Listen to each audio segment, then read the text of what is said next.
All right. What's up to the brothers?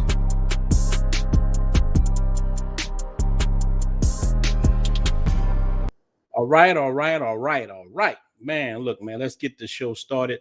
Got a good one. The brothers already in the back, man. We got to chop it up about some things. So let me start bringing the brothers to the stage. Yo. What's going on, man? Salute to the squad, man. How your brothers doing? Good. How you doing? Oh, man, I'm excellent. Good. Excellent. Look, I'm doing all right for old man. I'm doing all right for a young man. Yeah, man. So look, man, what this subject about, man? Look, lately, you know, ever since I opened the platform up and more people coming in, I got more women watch, man. My numbers going up. So with that, you know, I don't discriminate. Women can join us or whatever, but they start emailing me now a lot of crazy stuff. And one chick, she like, look, I want to pay for a consultation. I said, look, you ain't got to pay for a consultation. I don't really want to talk to you. You ain't got to pay me to talk to you or nothing, but I don't really want to. So that's not, I'm like, I don't really, you know, do that with women. But so she said, I just want to understand that you can trick in the United States. She said most of the guys that's traveling can trick in the United States. I said, yeah, but tricking in the United States is a little bit more higher. You got a lot of things you got to deal with. So I say, and I was telling a lot of guys I know, they don't want to be part of Trickeration Nation. They just trying to find that one unicorn. And I was on the phone with two dudes yesterday. That's both what they said. I said, hey, man, have your fun first before you start trying to get serious with any woman. So I try to push brothers away from settling down so fast with women. You know, I try to push them away from it, but they want to dive into it. So I'm gonna start with you, on Jay. Look, with you, I want all y'all to answer this, man. What made you want to go abroad to find a woman and not in the United States?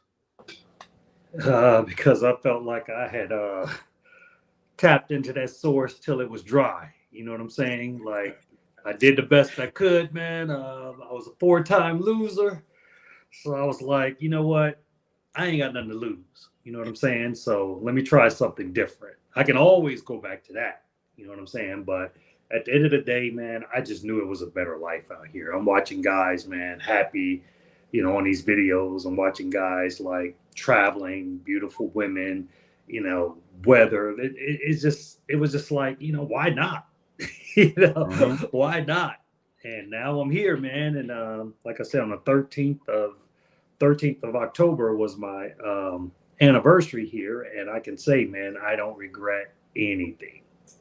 In fact, I wish I would have been able to do it earlier. So my hat's off to guys like Jits on the Go and Cam for pursuing happiness at an earlier age before it's too late. You know, well, it's never too late, but you know what I mean? It's a lot harder when you get our age, man. You done been through some stuff. Yeah. But it's like my brother Paul saying, I think deep down men do want real love too. You know what I'm saying? I think men really want that real love and things like that. But man, I think in the States, and this is what women got to understand. I know, speaking for myself personally, I don't hate women. I have nothing to get. I love women. Sometimes two at a time. I love women with a passion, like Tupac. Well, listen, and I tell dudes all the time, man, coochie is a hell of a drug. So look, I don't want to live in a world without them. But the government is what we despise. That's what I despise. I'm sorry, you got the floor, big dog. Nah, you led right into what I was gonna say, brother. Is the women think that it's a dislike for them, but what they don't understand is a dislike for what they're allowing to happen to them when it comes to the government. And this masculine energy and this wanting to be a man and thinking that your job and your money, excuse me, and all those things actually we give a damn about is the problem. And as much as we tell them we don't like the fake hair, we don't care about your money, we don't want to raise somebody else's kid, as much as we tell them these things, it's like they're not listening to us. So what happens is brothers go overseas and they meet a woman and none of that applies and they actually do what we need, not what we want. And then after that, it's a losing battle for them sisters in the States. That's just what it is. Once we get that treatment, I hear it every day out here. Once they get that treatment, it's a wrap. Like brothers ain't going back to that. Yeah, at all. even if, and look, so you tie into something important. So even if it's just on some Trickeration Nation stuff, it feels good. You know, old man told me before in Sasua, you know what he told me? He was staying in a building right on side of me, and he said, you know what? I like my lifestyle. He said, man, I'm 65 years old. I don't want no girlfriend or nothing. He said, when I want a woman, I go get one, pay for it, and I sit on, and I'm good. He said, I can spend the rest of my life like that. He said, I got kids, I got grandkids, I'm good. So I understood that. I understood that whole point too. But I know people want different things. Cam, what you looking for out here, man? You part of the Trickeration Nation, or you trying to find something serious? Nah, I'm not trying to find something serious. I'll be honest with you. I have like a girlfriend here, but she's cool. But I still do my thing. I don't know. To be honest, I truly don't know, and I'll figure it out as I get older. But in the future, I would like to have children and stuff, but not in a conventional way that everyone doesn't. Like I ain't getting married. I've seen too many war stories. I seen my uncle lose both his houses being married twice. So that's not something I ever want to be put through. And I seen it firsthand from my uncle. I see my uncle lose his house the first time, live in my parents' garage, work his way up, get married again 6 years later, get divorced again, and lose his second house. Now he's done. He's done. He just now he's been living. I see it. He's been living with my grandma ever since then, and he's just defeated inside. So that's not something I want to ever have to deal with. But it ties into the same thing with the system. Well, let me ask you this, Cam. If the system ever changed in the United States where there was a little bit more fair in relationships, because I see certain states trying to change like some of the child support laws. Look, the birth rates in the United States are plummeting. And you see what happened in a lot of Asian countries right now, the birth rate going down. So that's why people hate movements like this, like that men going elsewhere, because those birth rate, man, look, America don't fix something to the end. Right now, the engine light coming on in America. A lot of bad things happening. The birth rates going. They're going to change a lot of those laws. Or you know what people are going to be doing with soon? Sleeping with them AI robots like Elon Musk doing. They're going to put some silicone in the right places, big old bitties, big cake. You're going to see cats hugged up in the United States. Elon Musk. Look, Tesla boobies, man. That's what I'm going to start calling them. That's what they're going to have. Gents on the go. What you think about that, man? I mean, you know, just for me personally, like growing up I didn't really see, you know, too many successful relationships. You know, I tried it at a young age, didn't really go well. You know, I seen, you know, me and Sarah talk about it. The relations, the marriages you see in the military, you know, getting out, seeing the culture, how, you know, the laws are put in place. It's not really for men to succeed long term. You know, houses and property, things that, you know, guys work hard for get taken away. Half of it, you know, is gone. You know, children, things of that nature. And I think guys are, you know, men are pretty simple. Guys just want peace and happiness. And, you know, if, you know, guys got to leave to find that, you know, they're going to do that. I think, you know, men are just starting to wake up a little bit more. And me and Cam are one of the few young guys to kind of pick up early, because most young guys are starting to get married and stuff now. And later down the line, they're going to find platforms like this. And then they're going to find me, they're going to find y'all, and they're going to be like, help me out. I just got out of a situation. And, you know, that's just how it's going to be. I hope that never happens. I wish guys find something right, a good chick, and they're able to grow. And because that's the ultimate way to building wealth. You got two people working together. You can accomplish a lot of goals, man. I was telling my nephew that, and me and him were getting arguments about it. He met this chick, fell in love, and now he on child support just that quick. Once they had a kid, everything changed, and she started working out in the gym a lot. I said, hey man, oh man, she out there fishing. I said, she fishing now, man. She fishing. Check that social media. Yeah. Look, he out there taking care of the family. She ain't got no job. Next thing you know, it's over. She done moved up in the world. You know what happens? They'll hit you. You're doing everything you need to do, and I've been through. I'm sure y'all been through it. You're doing. You're working hard. You're providing. No Bringing matter. home groceries. This is the thing. We do everything no matter how we feel, and the one thing about most guys when it comes to relationships, especially like when they really ride for a woman, is when you mind, you mind. So that doesn't, and no matter how I feel, how I feel about you at the moment in time, I'm gonna make sure you good. And and it doesn't seem like it's reciprocated, amongst women. They run off their emotions, and I know a lot of brothers get that. What do they say? I'm not happy. Yeah, Out of the blue, I'm not happy, and that's the end of the relationship. And then you're like, bringing home the groceries. what the hell's going on? You're trying to figure out solutions to the problem because we're problem solvers. And, man, that's what happens. That's the culture. Yeah, and look, these chicks will catch you out of the blue. It seemed like, I know with me, and y'all guys can say if this happened with you. Every time I did right is when it happened to me. But when I'm doing wrong, bro, when I'm out there dogging chicks and just disappearing at night, they don't know where I'm at.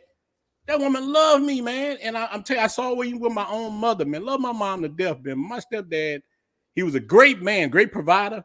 But he was, I say this in a lot of streams, man. He would knock down the whole neighborhood, man.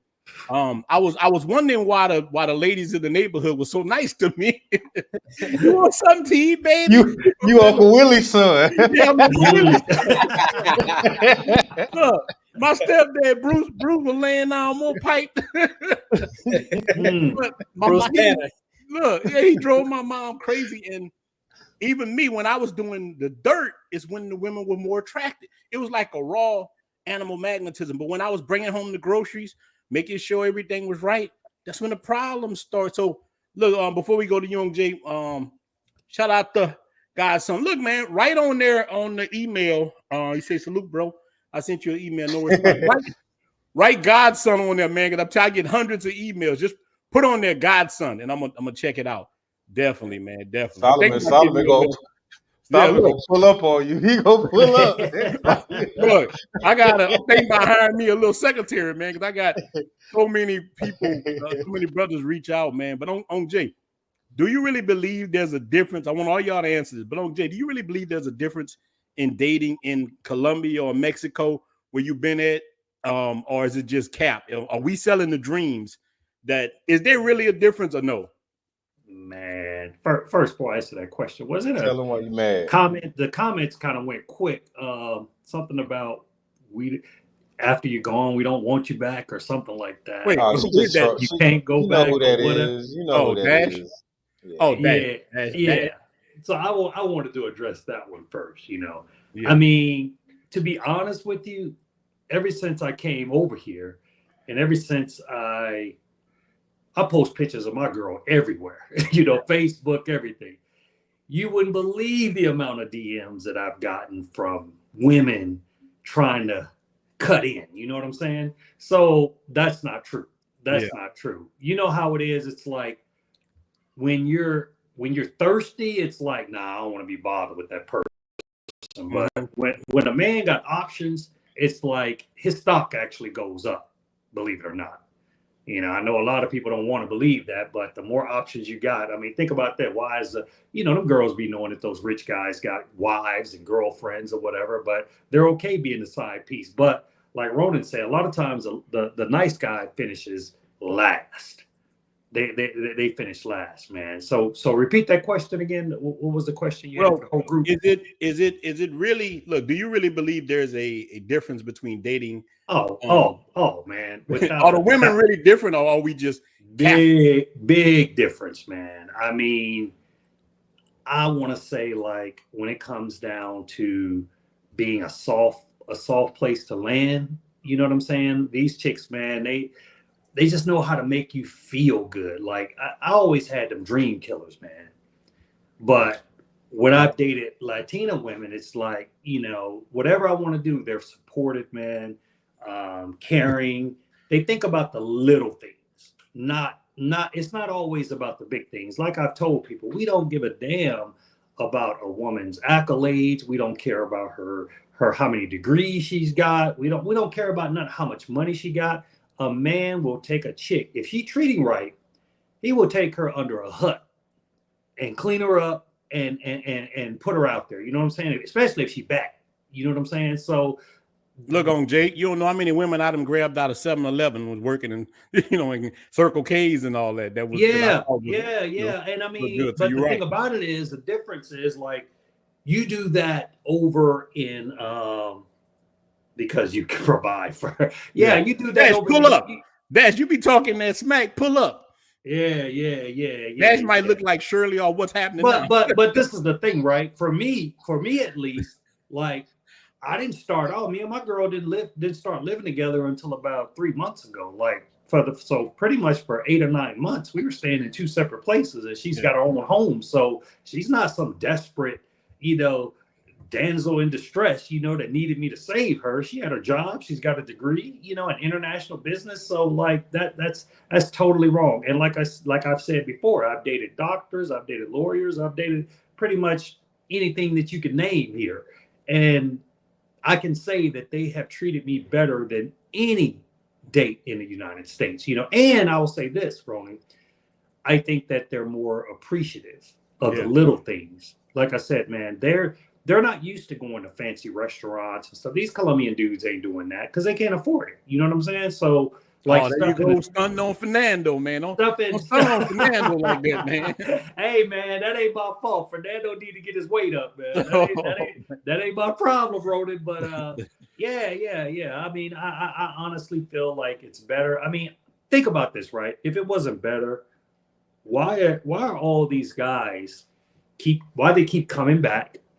Why after they come, like say if for instance, if they come for the first time and it's just about clapping cheeks, right? When they return, a lot of them want a girlfriend. That is probably one of the most questions that I get emailed about. Hey, bro, how do I find a girlfriend? How do I find a girlfriend? Because I'm gonna be honest with you, it's fun, especially if you're out of a bad marriage or bad marriages or whatever you've been through. But after a while, I think most men, and it's just my opinion, I think most men really do want to settle down. I really do. I think most guys are really looking for love. And it's these women, because think about it, a beautiful woman has way more options than we do, especially in the United States. You know what I'm saying? Ugly women got more options than we got in the United States. An ugly woman got more options than we got in the United States. Exactly. A one-legged woman got more options. We wanna get down. A woman chooses to get down. So I mean, that gives them there's some dude out there that will smash an ugly chick, but you can be the best. You can be the best looking guy, and it's still a toss up. Whether or not you're gonna get something. Especially if you're going into like, say a nightclub that you've never been in before. You may could meet women and you could talk to them or whatever. But as far as just, okay, 100 for 100, you gonna smash? Nah. That ain't happening unless you just some multi-million-dollar guy, and it ain't no guarantee that he gonna smash 100 for 100. So I truly believe that most of these foreign countries, the women treat you a lot better than America. And that's why brothers running over there. And on Jay, I definitely co-sign what you say. Like half of my emails is dudes saying, "Hey man, I'm looking for a girlfriend." I said, "Well, wait till you're gonna move to wherever you're going." Right. That's what I tell them. That's the biggest thing. I said, wait till you're moving. Wasting your time. You're not moving. Western Union Poppy. Yeah, you're not gonna be over there. But I got a video come out tomorrow about the same thing, man. And look, I don't want to get too much of the video. It make me laugh, man. Look, I'm gonna tell you guys, all you guys who got my number, don't give my number to the strange dudes, man. Can't call me up crying. Don't you remember? You're like, hey man, what the hell, man? Ronin, man. I don't know where she at. I'm like, how I know where she at? She is so sure. Yeah, look. Now this is the crazy thing. The chick from Puerto Plata, right? Now she from Puerto Plata, and that's the first thing hit my head. Right now, Sosua turned up. I said, damn, right. She in Sosua. She in Sosua right now. Yeah. On Jay, he was crying on the phone, big dog. Bro, it's crazy, man.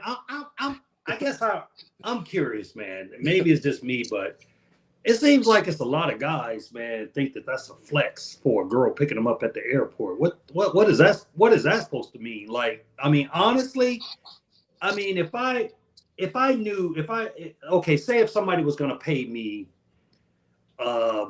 half of what my salary was for the month, you think I wouldn't pick them up at the airport? Yeah.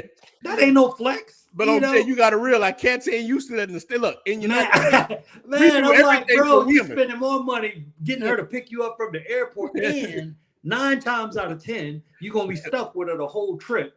And it's not like it ain't like you getting it for the free ball. You know what I'm saying? If you was getting it for the free ball, yeah. Or your woman picking you up at the airport, I got that. But these dudes be like, oh man, dude, she was solid. She picked me up from the airport. Bro, you a client. You know what I'm saying? Like, come on, that ain't no flex to me. Man, I remember though.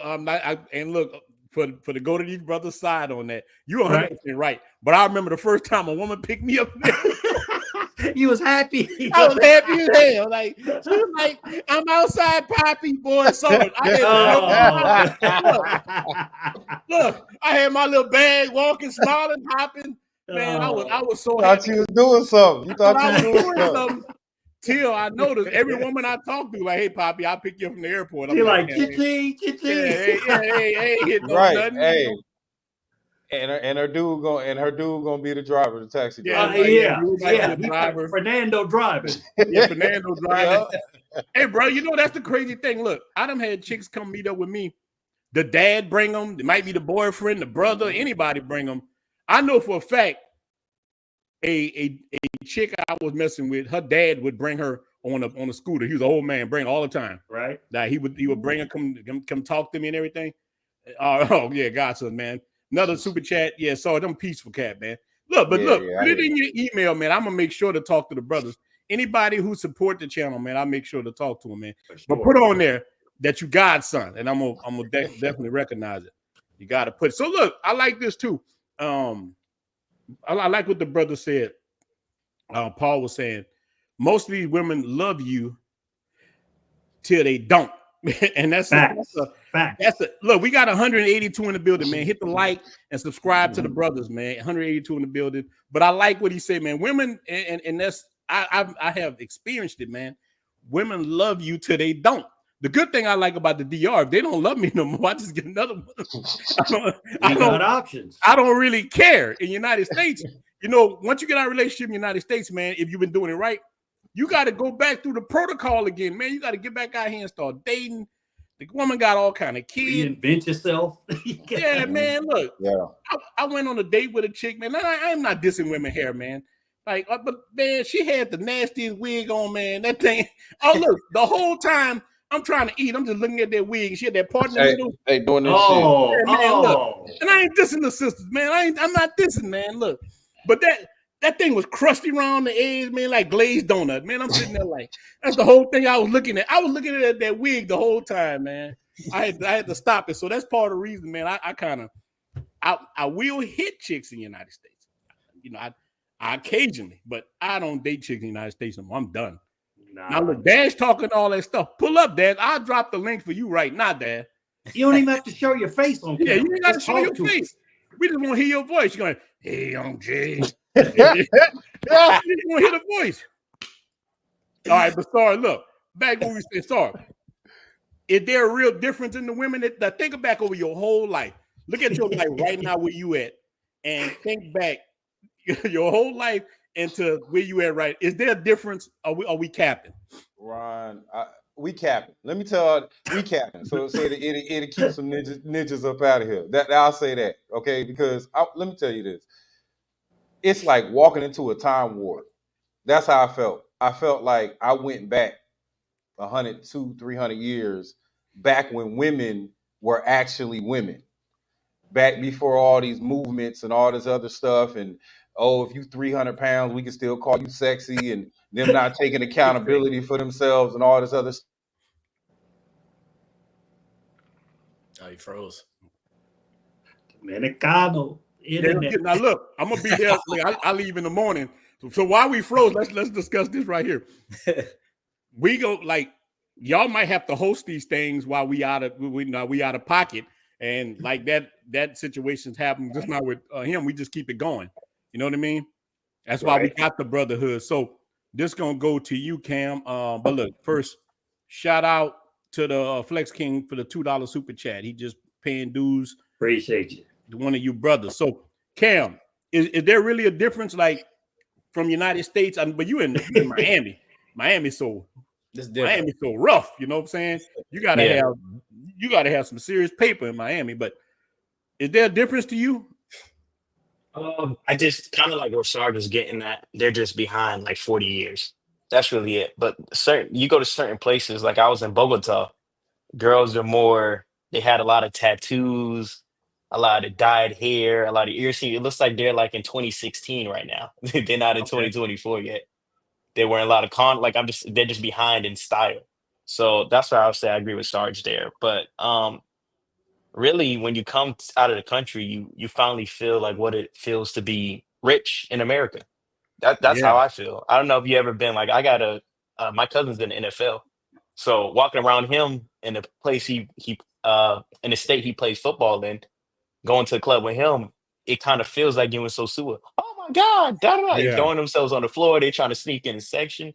So I've seen that before, and that's kind of what it feels like when we go overseas. You're like a pseudo celebrity, but also you now have your money doubles or triples sometimes. So you go to South America with $30,000-$40,000 in your pocket. You can get you an apartment cash out there. Someone who lives there, that apartment is going to take them 10, 20 years to pay for it.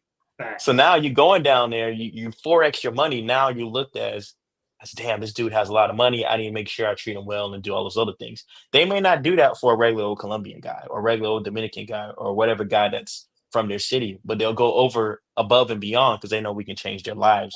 Yeah. So we got to be real in that. We can change their lives. Let's be realistic, and that's kind of the truth. So when you come to that realization, it's easier, man.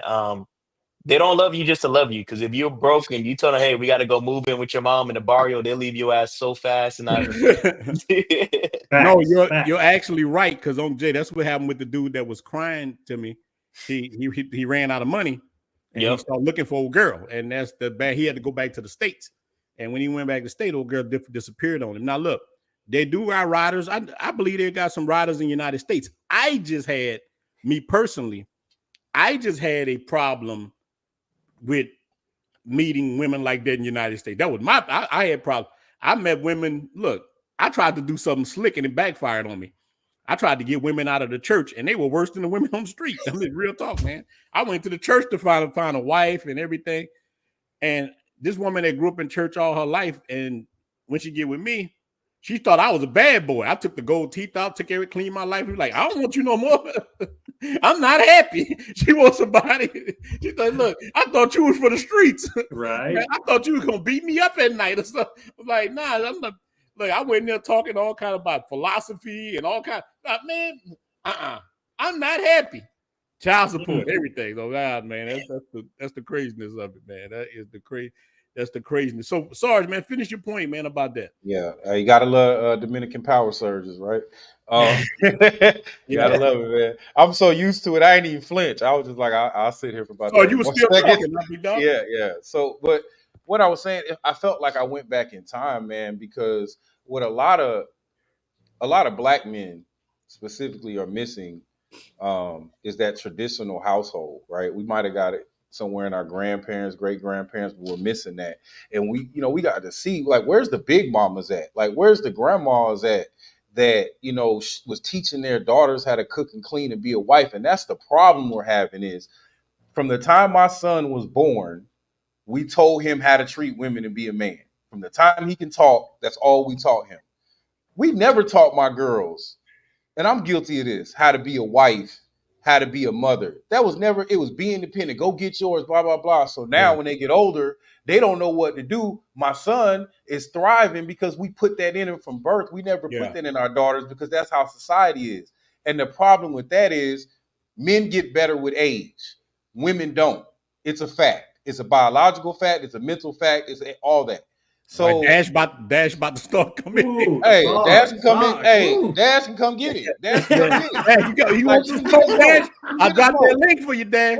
Yeah, because I'm not down to. It's just a fact. It's not that we down talking sisters. It's not that we down talking women. It's just a fact.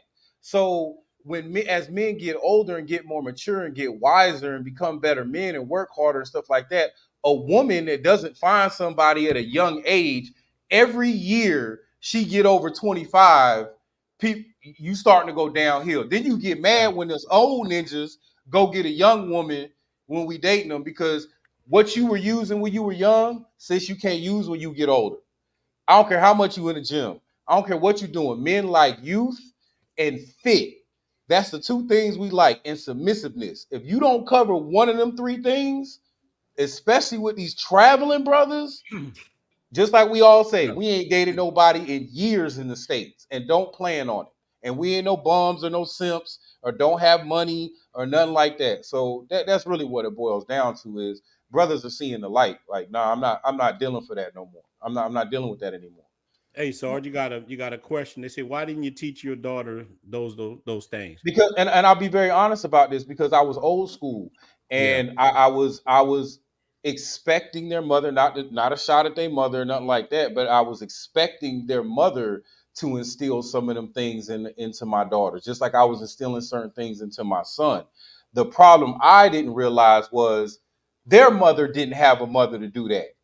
She was a single woman all the way up and God rest her soul, until she passed away, was sleeping with everybody's husband. So I was expecting this woman to teach my daughter something that she never got taught. So now we going on 2 generations. So that's really why, like, I was so focused on making my man, especially a black man, a man and a son, that I gave my daughter something else, and it wasn't what they might have needed. I was expecting her to do that. So that was my fault. Yeah, it happens, man. It definitely happens, because I think that's the culture in the United States, man. We raise our sons to be hard, but we treat our daughters like Disney princesses, and then they get up, and this the cycle continues. But I think now things are going to change because of movements, man. Definitely. Men not being quiet no more. They can threaten us. They can say this. You need to do this. You can send Obama. You can do whoever you want. Men gonna think for themselves. And let me say this real quick. Men have been talked bad about for God knows how long, right? But as soon as we step up and start saying we don't like the fake hair, we don't like the attitude, we don't like the masculinity, we don't like this and that, we don't like that, now it's a problem. But y'all had no problem listening to "We Don't Want No Scrubs" hanging out the side of your homeboy's ride. That was the anthem. Everything Beyonce put out as an anthem, but y'all forget Beyonce is married to a drug dealer and got 2 kids by her. So she married while she telling y'all to go out there and do all this other stuff. She got a billionaire. Yeah. So a lot of them do. A lot of the ones y'all follow, the Jada Pinkett Smiths, all these other women y'all want to listen to, all these women are married or were married. So it's one of them things, like you said, men are waking up, man. Like, just like nephew say, red pill, purple pill, green pill, whatever pill it is, brothers is taking it and it's like, nah, we not going for this no more. And look, you find it. Like once you go through a divorce or the woman leaves or something, I mean, I think that was the best thing that ever happened to me. That was the best thing. That just hitting rock bottom, laying on my floor, the woman taking all the stuff out the house. Hey, man, I feel like it made me the best version of myself to get. Look, I was broke till then. You know what I mean? I done lost everything and got it back 2 or 3 times, but this was the one. This was the absolute. I took in a woman with her daughter and tried to be stepdad, crash test dummy, and got ball kicked after I got a divorce. Jumped right back, man. I was like some crawfish being boiled in the pot, big dog.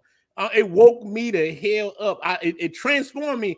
I became so angry, and that's how I found kind of the red. People hate the red pill, but it can kind of wake you up. It woke me up to a lot of different things that I was like, man, you know what, man, America's messed up. The society. I start looking at how the child support system works. Because at first you don't really worry about it. Man, we got 213, hit the like button. You don't really notice child support and stuff until you go through it. A dude might say, yeah, I got hit with child support. Ha, man, it's going to be all right for you. But when you go through that and they start taking on your check, when you see Chisholm and they take more than what you make, oh man, judge look at you and telling you, hey, you just got to get another job. But they don't tell a woman that. You know what I'm saying? Like, man, that is horrible. That old school mentality, man, it has to go away because, like, I give an example, say a guy, man, he wants to do the right thing. He marry a girl, he have a couple kids. This dude is busting his butt, like overtime, straight up serious overtime, working 2 and 3 jobs so they can have all of the necessities that they need. And it's sad when now if she decides, which 90% of the women are the ones that file for divorce, if she decides that she no longer wants to be with you, they'll base that child support based off of all that overtime, all that, and say, okay, well, you've been doing it, you might as well keep doing it. So now, wait a minute, I got to keep busting my butt like this. And man, you know what? I can relate to like 2 of my exes, right? The 2 that I have children by. I have a son by my first one, and I have a daughter by my third one. Neither one of those chicks have ever had a boyfriend, at least one that's in public where they can say, this is my boyfriend. Neither one of them have gotten married, but then they get upset at me because now they let their best years go by, doing nothing and just focusing on me. That now when I brought Katya to my daughter's graduation, man, I mean, it was purely hell. They was giving me hell because I'm in the line, right? And this lady comes up and she goes to Katya. She said, "Oh my God, you look so exotic and beautiful," whatever. And both of them heard it at the same time. They look in there rubbing her hair and all that. They gave that look. Don't go to sleep. Look like, oh my God. Don't go to sleep, bro. Don't go to sleep. Hey, you lucky you didn't get smoked. Yeah, bro. But you know what? So then they put us in the church pew, right? It was at a church because she was at a private school, so I had to go through each one of them. So I'm trying to give them the church hug. So the first one, my daughter's mom, she gave me the little church hug. Went down. Now this was my first wife, and I went to go give her the church hug. Man, she pushed me off, and she was like, "Don't try it, Mr. McWilliams. Don't try it." And I'm like, "Really? You come to my daughter's graduation she came all the way to my daughter's graduation just to kind of act the fool, man." And that's crazy. But the thing about it is, I know if I would have came by myself, it wouldn't have been a problem. It wouldn't have been a problem at all, man. They'd have been trying to smash. Huh? They'd have been trying to smash you. I know it, man. Mm-hmm. It's just that. And then so a couple of weeks later, my son, and this is what, man, I tell you, this is the problem that I have. A lot of these single mothers, man, they're killing these young men. They're killing them, man. No, man, they are treating these young men like they're boyfriends, And I try to tell my son, like, look, brother, I ain't done nothing to you. I paid child support. You went on the road with me. I provided for you. I did everything that a father should do. And he can't name one thing that I didn't do for him or one significant event. But his mom put her hatred for me and her jealousy in him. Yeah. So he happened to ask me when I got back to Colombia, well, Dad, why do you have to move on so quick from these women and get another woman or whatever? I was like, what? I was like, first of all, men, we don't rock like that. Men don't need no mourning period after a woman. We gonna mourn till the next chick comes around. Yeah. And that's just real. I ain't never seen no brother after a divorce, if he get a fine woman that wants to get with him, he'd be like, man, I'm sure thinking about this Big Shirley at home. No, it don't work like that.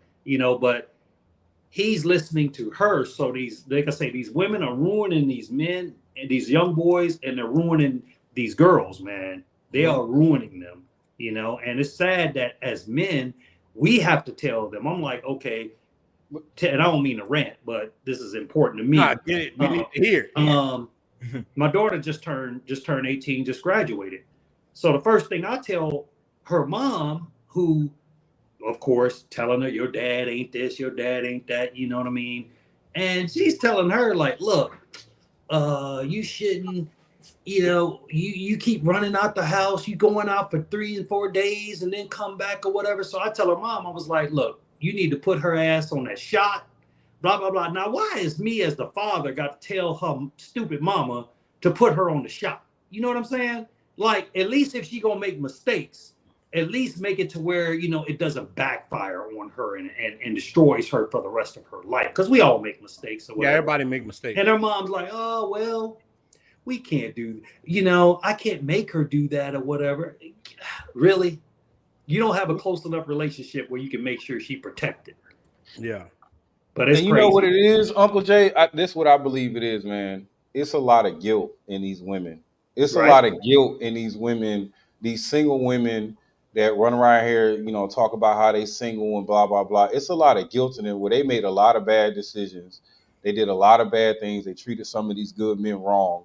Yep. And they project that to them children because they don't want to take accountability, where we'll take most of it and then tell our truth. Like, yeah, I know I did this, I did that, but you will never hear a woman until they old, damn near on their deathbed, to be like, oh yeah, I was sleeping with half the neighborhood and that's why your daddy was tripping and blah, blah, blah. Like, they're not going to tell. Like, there's some stories about grandma that a lot of us don't know, bro. Like, that's just what it is.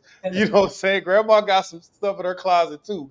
But, you know, it's a lot of guilt, man. And they don't know how to be honest with their children, thinking their children are going to disown them. When really, a lot of times with children, especially if they're in, you know, early 20s, teenagers, if you just tell them the truth about some situation, that's all you got to do. Is just tell them the truth. You know what I'm saying? That's all it is. Yeah, but we got to quit putting our problems on these kids. You know? Yeah, like definitely. I asked my son, I was like, okay, so I said, let's get this straight. You really think your mama is? And for years, bro, for 32 years, I never said anything bad about his mom, but I finally got fed up. I said, do you think it's okay for a woman to mess with a dude's best friend? Well, we're not talking about mama. We're talking about you. I was like, oh, okay. That sound like a woman. Yeah, bro. Yeah, bro. I mean, it wasn't while I was with her, but literally the first guy she got with after I was gone was him. And I'm like, okay, hey, enjoy. Man, that's spiteful.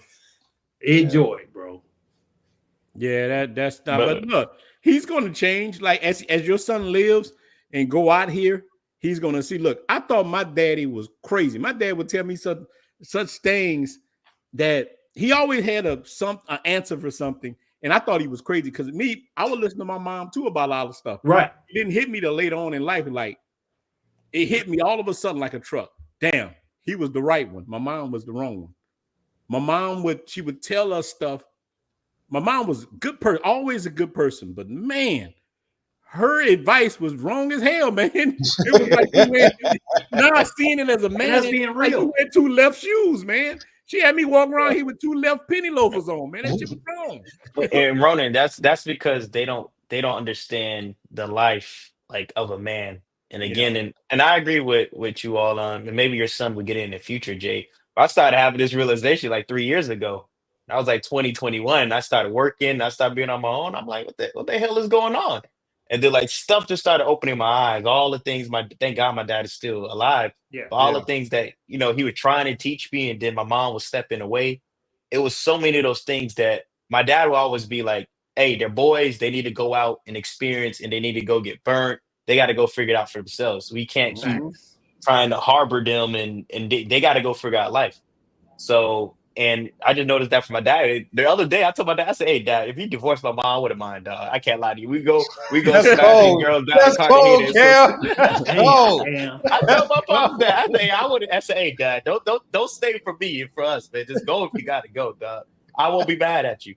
And that's the truth, man. And just realizing that all the things I've realized in my life and see every man in my life I look at different now. From the pastor back in the day, he a big old sip. I didn't realize all four of his kids wasn't his kids. A lot of them. I thought all four of those children was his children. That lady had two kids from two different baby mamas. I mean, two different baby daddies. And he's taking care of them, talking about, you got to be married. No. That's crazy. And I want to answer the guy's question. He asked, why would I want to bring my girlfriend around that? So my daughter invited me, and she said, you can bring a +1. So I look at it like this, man. I'm not going to let nobody dictate what I'm going to do at this age. And I even told my daughter, I was like, because she said, she told me I could bring a +1 at first. And then all of a sudden, I guess her mom got a whiff of it, and she said, oh no, just see if he can just come by himself. Well, I feel like that's giving them too much power. Yeah. I feel like I should be able to go wherever I want to go, blah, blah, blah. Now, I didn't know that they were going to act like that they were going to, and honestly, it was just the one that kind of pushed me away. I didn't even know she was coming, but I feel like this, man, why should I have to downplay my life for somebody else? Mm-hmm. If I'm living hey, look, if you think that your life isn't good, hey, get your weight up. You know what I'm saying? Yeah. But you should never let no ex determine what you're gonna do or who you're gonna bring or whatever. Because I said, now if I do this, then when she gets married, they'll be like, you can't bring your girlfriend or you can't do it. No. And I told my daughter, I was like, look, if she can't come, I ain't coming. Okay, I put it just like that. That's real. I mean, they went Rambo. Drop the mic. Yep.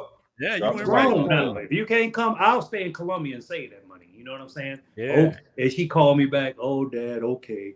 You can bring her. You can bring her. And my daughter actually liked her. You know what I'm saying? We all had dinner outside of those exes and stuff, by ourselves, and they got along great. But I'm like, you,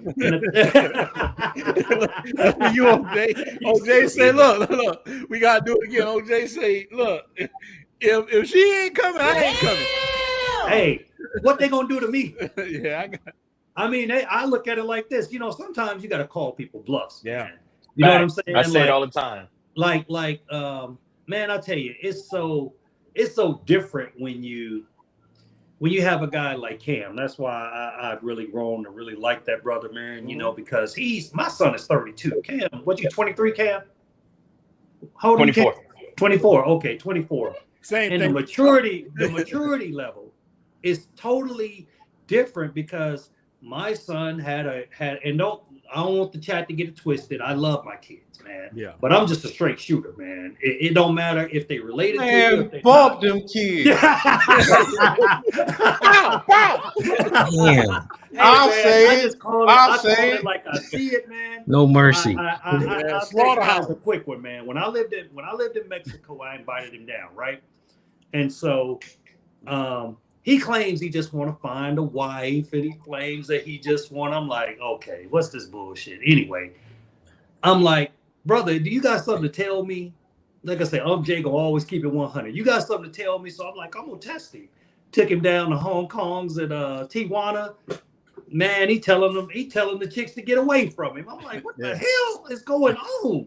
You know what I'm saying? Then my nephew on her side was like, oh, I need to talk to you. I was like, what are you talking about, nephew? He said, man, mama say you down there screwing them whores and everything, and blah, blah, blah. And I'm like, man, I was like, it is what it is. You know what I'm saying? It's like, he just to the point where he goes back and tells his mom everything. So right now, I just told him, pretend I'm dead. You know what I'm saying? Yeah. Now, I will always welcome my kids back if they want to act right, but you're not going to shame me or make me feel guilty about living my best life at this point, especially everything I've been through. Like Sarge say, bump them kids, man. Look, OJ, that's what this video is about. I like what the brother's saying right here, talking about the quit, man. What does it matter with us? Everybody wants to stop us from being happy, and they don't want. No, don't. Oh, his internet done went out. He's not even in DR yet. His internet. Yeah, that's what I was about to say. That's that New Orleans. That's that New Orleans internet. How the host go out? Look, I don't know what happened. That's the New Orleans internet, boy. Man, look, we started roasting. Good. I don't know what happened. We started roasting you as soon as you went out. We was like, now we do have power outages, but it's doing hurricanes. Man. Yeah, we have it around. But look, what I was saying is, I like what this brother was saying. Like, people worry about us a lot more, and I want to get two things. I like what the brother Paul said. Back then, somebody say he not saying white women are perfect, but he feel like they a little bit better. But the brother Paul say, yes, in Eastern Europe. I like that. So I like that. He's saying that even in the United States, that white women, you're gonna go through the same problems because it's in the United States. And I done dated white chicks. I can attest to that. My first wife was white, so I can attest to that. She drove me crazy. So yeah. So I mean, the U.S. is pretty much the same compared to out here. I mean, in Colombia, it's completely different. Or I mean, DR or Panama, Costa Rica, wherever you go, it's a lot different. You know, as far as the way the women treat you, because they know that in the end, like Cam says, they got something to lose. Facts. In the U.S., they don't have that. Man, they lose you. They got 20, 30 other guys in the DM telling them how good they look. They got child support. And looking horrible. Exactly, that too. Yeah. So I mean, it's just, it's a bunch of Flyboy Way in the house, man. Shout out to the brother. So what's going on? Shout out to Flyboy Way in the house. Yeah, man. These women got so many options in the United States, man. Dude, let me tell you. I went to Walmart today to pick up a few things I got to bring back. You know, I need my Creole seasoning and everything for the Dominican Republic. Your mama. Yeah, I'm loaded up with all kind of stuff. So, man, I'm looking at dudes in there, man, with these chicks, man. Chicks look like they MMA fighters. Like, man, I'm like, look, especially brothers, man. I'm gonna just say, man, a lot of us brothers, man, cats don't care, man. They just trying to get it in. If they can get some of that baloney, man. That chick walking around looking like this, and just like I see why women are so delusional in the United States. I don't know if it's their fault. I think a lot of it is men's fault. Look, man, think it's starvation. Yeah, it's us. These cats out here starving, big dog. Yeah. They walking around with chick, man. I saw a chick look like Mr. T. Cat was walking around hugging. I'm like, God damn, man. And look, so my uncle told me, man, you're a little too critical. You gotta. He say, man, you've been overseas for a while. This is what we got over here. Bullshit. That's all we got. Hell no. I don't care what. Ain't nowhere in the world I'm walking around with a chick. Look like she looked like she work on tractors at late night. You know what I'm saying? I ain't doing it. If they provoke my passport, I'm just gonna be done. No, I'm good. I'm gonna get one of them Elon Musk robots if I can't get a passport. All right. Yeah. Hey, I'm gonna get the one with the extra grip. Look, I'm gonna get that Elon Musk robot. They go. Hey, they take my passport away. I'm gonna be running across the southern border. They're gonna people gonna see my ass running. They be like, "What you doing?" I'm like, "I'm leaving." Going the other way. Going the other way. Cam will be like, "I'm Mexican. I'm going home." Yeah, man, that is good. That is crazy. I don't know who was next because I went out. I went out hurricane. Look, Kobe, you never answered nothing, huh? Oh yeah. What was the original question? Man, the first question was, what made you go overseas to start looking for some loving, big dog? Well, Big Shirley. Nah, I'm playing. Just going through growing up in South Florida, Miami, and then living in LA for all these years. It's rough over there too. Yeah. You lived in both places, LA and Miami. Dang. The two most materialistic, superficial. You got to be rich and 6'8" or whatever. Play for the Lakers. Man, I just got tired of it. And then I had one of my homeboys who went to the DR told me about it 12 years ago. I had no idea what he was talking about in 2012, right? He was like, yo, I was in the DR, man. $10, man. I'm like, what? He was just going crazy. It didn't even sound real, or it was $20 or whatever. But yeah, anyways, I had another homeboy in Medellin. After the pandemic, he just told me to come down and check it out. So I did. And that's how it started.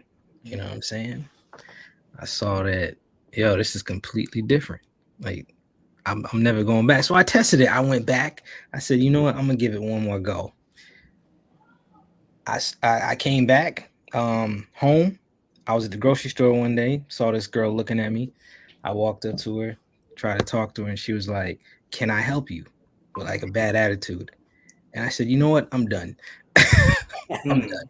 I know you were staring at me, right? You're like, So it was just, Yeah, but maybe she thought you looked like her cousin or something. Maybe. I'm just saying, I'm playing devil's advocate. But it is harder to talk to women in the United States. It's definitely harder to look. On Jay, sometimes I don't even open the door for women no more like I used to. Yeah. Dude, I said this in the live stream a couple of months ago. A woman's car was broke down. And let me tell you, I passed by it first. And I looked and her little son was in the window. That's why I turned around. Her son, boy, let me tell you something. Her little boy was in the window looking, and I stopped my car and I turned around. If the boy was in the car, and I thought about, damn, what them happened to me that I'm so vicious now? So like, because they done did so much bad to me.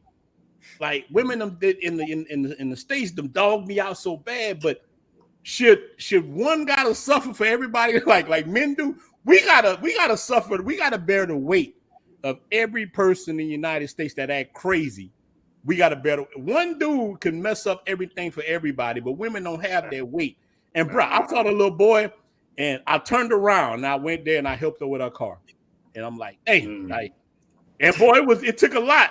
It took a lot, but I did. I turned around and went. Yeah, because you're thinking about all those things that happened to you in the past. But I actually have a question for Kobe, and the rest of the panel can go around and answer this. So y'all can ask whatever you want. It's open now. So you've been in Hollywood. Let's say if you were to one day get a $10 million deal for a movie, right? Now you don't went up to say, let's just say A-list, right? Right. If money was not a factor, would you still do Hollywood or would you still be considering overseas? And be honest, if money was no factor. Well, where I'm at right now, right? So eventually I want to get into something serious because I don't have any kids or I've never been in a married, right? So it definitely wouldn't be the US because I'm just thinking long term. So even if I had money, I'm not gonna want to connect myself in that way to a woman. Even if I found a good one, right? You know, nah. Not with knowing what I know now. No. Maybe 10 years ago. 10 years ago when I need didn't to talk to Tyrese. You need to tell her brother. And then watching Tyrese break down every month. Yeah, and I like Tyrese too, man. You know, like crying. Man, always crying. Yeah, you always crying. What about you, Sarge? Money's no object, man. You froze. That's his response right there. There it is. Now look, that's why. Look, wait. That's why we got the brotherhood. Listen, all right, Jets on the go. Jets on the go, man. That's why we got the brotherhood. I mean, I know so much already, so. Wait, hold on, brother. Said the last good woman. Yeah, that last oh man, that is crazy. God. That's crazy. Jesus. Yeah, I wouldn't. I mean, the stuff I know now. I mean, I can't go back. I can't go back. You know, it's a culture thing. I mean, even if you have the bread. Right. To you know, get any chick you want in the States, you see the celebrities that's getting done dirty by these chicks here. I mean, it don't make a difference whether you got millions of dollars or you making a couple $1,000s. You know, they still do you dirty. It's the culture. They got the laws in place. There's a system set for that. So you got to go somewhere. Like I said in one of my videos. You gotta go, you know, either way the game is rigged. I just rather play the rigged game that's in my favor. Yeah. Okay. I like that. Yeah, I like it. Yeah. Money's not an object, man. You staying in LA? I mean in Miami? Yeah, Cam. Nah, man, I'll be gone, man. I'm gone. I'm gone, man. I'm gone. You gonna quit your job, everything. You out. Yeah. I'm quitting.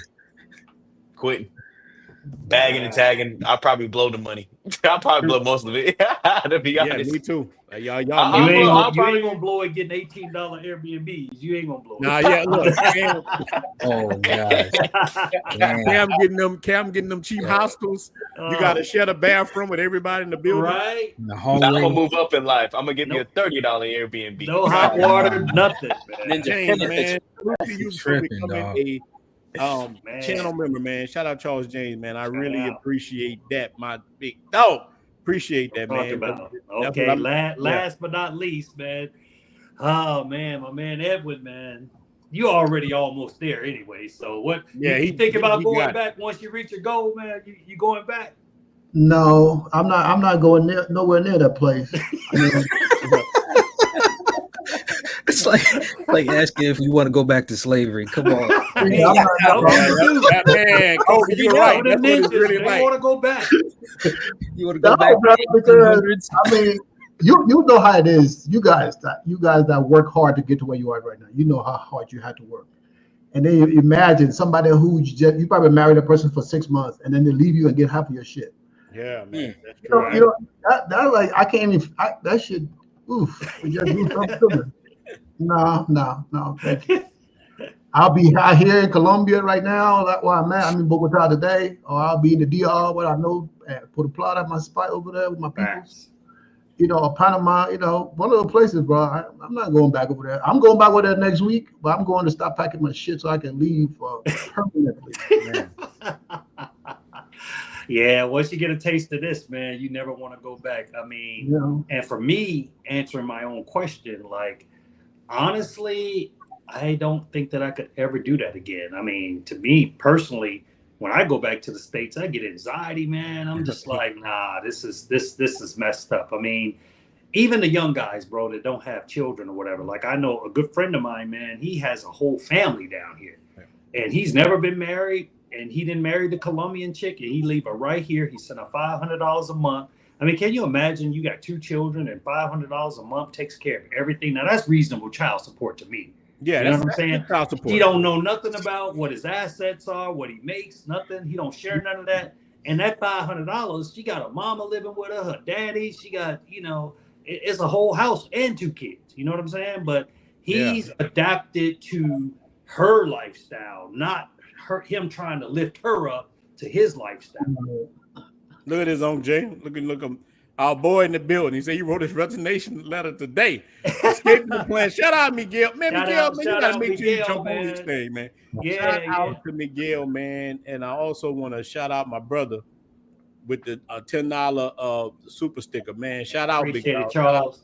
So that means a lot. He said we got some good content, man. Look.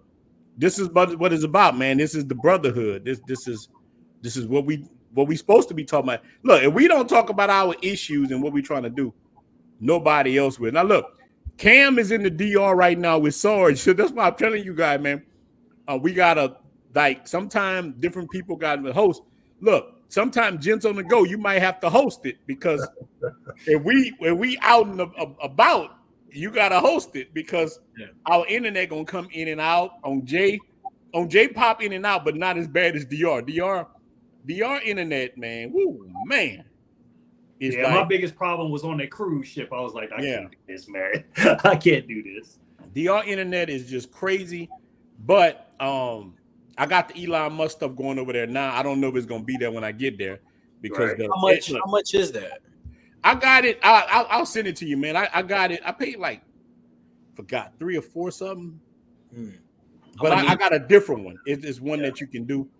Yeah, I'm about to drop the link. I'll drop the link so some brothers get on so we can get maybe 4 people on, and I'll drop the link right quick, man, because I don't want to be on. I got a 4 o'clock. I got a 4:50 flight in the morning. I'm flying into Santo Domingo because I got business there. Then I'm heading to Sosua, and I'm gonna be with Cam and Sarge. We're gonna cut up, man. We're gonna make content, cut up, and have a good time. But that's what this whole thing is about. With what's wrong with us thinking for ourselves and doing our things, and I'm like, what's wrong with us being free? People really want us to be slaves. Look, here's the thing. You know, the white man told me before. This is why I roll so hard, white dudes, man. I was in a little town south of New Orleans, man. I used to be a welder. We built ships. And this white dude, man, come from down the bayou. Let me tell you, down the bayou white cats, just like us, they some real cats. You know what he told me on Jay? We all in the mud. He said, hey, man, we all ninjas out here. Right. That was so real because we were. Nobody's treating no different. And like as men now, you can separate yourself if you want, but to me, we all men. And men is getting that work. We all getting that work right now in the United States. And I'm telling you, save your self. I'm telling brothers to save themselves, man. So let me drop the link. I only can let on a few people, but I'm gonna drop the link. We can let on right now a few brothers to get on the stream. Look, we got 221 people in here right now, man. Nice. Make sure that you hit the like button. Make sure that you subscribe to these brothers. All y'all brothers, man, drop your links, man. Follow Sarge. Some of the brothers in the description. Sarge said you have a couple of internet issues. Sarge, I know that, big dog. You good? Let it roll on your channel. I know what it is. So look, I'm telling Sarge this right now because I'll be there. He might have to carry it. He might have to carry any one of you guys. Now, Kobe, you in the United States, you might have to carry the whole. You might have to carry the whole thing. You know what I'm saying? Nah, that ain't gonna work, man. Wait, what? We need to go with Jits on the go. Late, man. Nah. Yeah, Kobe got to be ain't never on time. Nah. Oh man, Yeah. hey man, Yeah, that's the Kobe. Look, man, you an man. African dude, man. Why you act? Look, the brothers like we be on CP time. I thought African cats was a little bit more different than us, man. Why you be late, big dog? After always I got you. It's all fun. Colombian time and African time. Exactly. I got you. Great tight, man. Shout out for the 199 super chat. Glad to be a part of brotherhood, man. It is life changing, man. The brotherhood is where it's at, man. Look, I love the brotherhood. Love the Blue Book Passport Cartel, man. Oh, Jay, shout out your group right quick. Shout your group out. Okay, I decided to do a rebranding, so now we're the CTG boys over there. So Okay. So CTG is the airport code for Cartagena. Okay. So I decided to, sometimes, man, you can't get that old girlfriend back. Sometimes you got to get a new one. You know what I'm saying? So that's why I want you to do it. Yeah. So now we CTG boys, man, unplugged, and definitely follow us. We got a WhatsApp group, CTG boys, and you can come in there, get all the information you need about traveling to Colombia. You know what I'm saying? Like, there's a lot of myths out there. There's a lot of propaganda to try to scare people from coming or whatever. But man, if you follow the blueprint that we're laying out, I mean, you're gonna be safe. And no disrespect against anybody families that something happened to, but I can tell you this, man, if you follow certain steps, man, you're not gonna get scoped. You're not gonna be in a bad situation to get robbed and things like that. So I mean, like my man Kobe's been quite a few times. My man Edwin, he's been here multiple times, lives in Colombia. He found him a girl way out in the country somewhere, man. I don't even know where the hell he stay at, but You got to be serious, bro. But this is good. Look, You gotta show me, man. He out there with man, we need to do a video. Look, we need to do a video about this because a lot of brothers really. Let me tell you, man. And I want Miguel on it. Oh, Jay, we all got to do this, man. We might do it Saturday. A lot of stuff going on in Medellin right now, man. Cats. it's hot. Cats is hot in Medellin. Brother Charles, I'm about to drop the link. You can get on. I want Miguel to get on. I'm about to drop it right now. But look, Cats going out there. It's so hot in Medellin right now. Why you think cats are going to Medellin? Like, why not go to Cartagena or Bogota? Look, and that's something we gotta do a whole video. I'm dropping it right now. I'm dropping the link. The cheeks calling, but ain't no cheeks worth your life, man. I've been in Colombia almost 8 years. I dropped the link. 4 people can hop on. Never. And I don't even plan on going to Medellin. Yeah, Medellin, bro. So look, E, let me ask you, man. So you think that these chicks just target? Look, it ain't a black thing, white thing. They hitting anybody who come. They hitting other foreigners. Look, I want Miguel to get in on there too. So we can get 3 more people can jump on, and we'll be done with it. 3 more people can get on. So E, and I want Miguel to jump on there too. 2 more can jump on. We got Ryan in the building. E, finish that, and I want Miguel to finish it off. As I was saying, I've been to Colombia all these years, and I've never been to Medellin. The same reason, because I mean, I'm scared for my life because you can go down there. You got one more getting on. Wait. You might meet somebody that look regular, and they're gonna end up drugging you. So yeah, if I don't know somebody that lived there, I'm not gonna be talking to no chicks if I go out there. So plain blank clear. I just keep it simple, keep it safe. I'm 51. I want to live up at least about 100. Okay, I still got more things to do. So I ain't trying to go out because of those. No, bro, no. Well, look, and you can live to be there. I just lost my grandfather on the day before his 100th birthday, so we cats can do it. So Miguel, answer this, Miguel. What up, brothers? Shout out to Miguel. Make sure you follow Miguel's channel. Miguel's a real one. Look, so Miguel, you done dealt with women all over Colombia, DR. What is the cats doing? What the cats doing wrong in Colombia, man? Like, cause Colombia, especially in Medellin, every day somebody's getting hit in Colombia, man. Like every day somebody's getting hit. They're not listening. They're not paying attention. They're not listening to the people that came before them. They're not following the context clues. You got a lot of dudes out there getting white boy wasted, doing dumb stuff. The first time they meeting chicks, they going up in the barrio like some damn fools. So yeah, I don't know what else to say. Like I don't know how many shows we had where we like we've been telling people, yo man, make them girls get in the shower. That's first thing. And make it a part of the experience. Get on up in there with them, man. Like me, that's not. Yeah. After somebody just got because of that. And y'all know I've said that plenty of times on this show about them putting it on their Tiggo biddies. You know what I mean? We've talked about that. Yeah. And somebody just got popped like that. So we're not. Didn't somebody just die on Jay in Medellin? Didn't somebody get? Yeah, I think so. Yeah, I think day before. This is real, man. Don't get caught up, man. I don't care how fine she is. The sad thing about it is, I put a warning. The chick went. They leaving Colombia and going to the DR. Remember the chick they saw her in DR, and somebody was like, "Oh, Jay, this is the same chick." I was like, "Yep." But I guarantee you, she got plenty of business because she was fine. You know what I mean? Guys might get thinking right. Oh yeah. You know what they're gonna do in the DR though? They're gonna beat her up like the cops. the cops don't play. So she come there trying to drug somebody DR. Like, look, this is one thing DR does good, and they don't want that DR as far as the Caribbean is the number one like travel destination. They don't want bad publicity as far as people getting drugged or something bad happened to you. That now they shiesty with everything else. Your internet don't work. Your water cut off. They got the other problems in the DR. But when it comes to protecting you, I think they do a better job as far as protecting you. But I do know the allure of them Colombian women. Man, Colombia got some of the bad. Colombia and Venezuela. See, people say Brazil. Now, Brazil got some baddies. But, boy, I think Venezuela got everybody beat. That's what I think.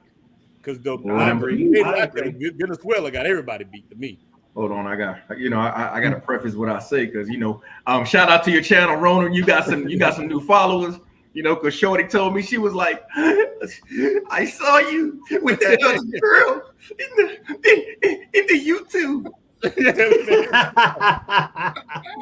I said, Miguel, we ever say I got women followers coming up. My stuff was 99% male. You know what I'm saying? I like, man, how I get to 96 or 90? I was like 96 or 94. I'm like, oh man, what's going on? I said, baby, what you want me to do? I think. Oh, we got Dash up in here. I think Dash might have sent. Oh yeah, Dash is snitching. Dash is snitching. Look, man. What's up, Dash? Yeah. Hey, also one more thing. If y'all dudes ain't got the sauce, if you ain't never had a menage a trois in the United States, don't take your behind up out the country thinking you just that. Oh, I'm Mr. Rico down suave. Oh, I'm gonna have me 2 girls, 3 girls, whatever. Nah, they setting your behind up. Yeah, like you are not that cool. Like, so Miguel, let me ask you this because I see this happen. A lot of the problems in Colombia is dudes going into places with 2 chicks and they getting drugged, like they getting messed up. That's the problem I see that's happening. Like I even saw like the TikTok guy, right? We was talking about the other day. He was with one chick while the other chick was cooking. They put it in his food. And we love a chick. Like OJ was talking about the chick picking up from the airport, but we love chicks to pick us up from the airport and make our food. Those the biggest flexes for me. No. That's the biggest flexes. And he fell asleep and the chick took all this stuff, man. Salute to that brother. Glad he lived. But man, so you know how you can avoid that? Let's just say if you just gotta do the 3-way, if you just gotta have it. My suggestion, and I tell you who brought this up. Shout out to Andre from Love Crossing Borders.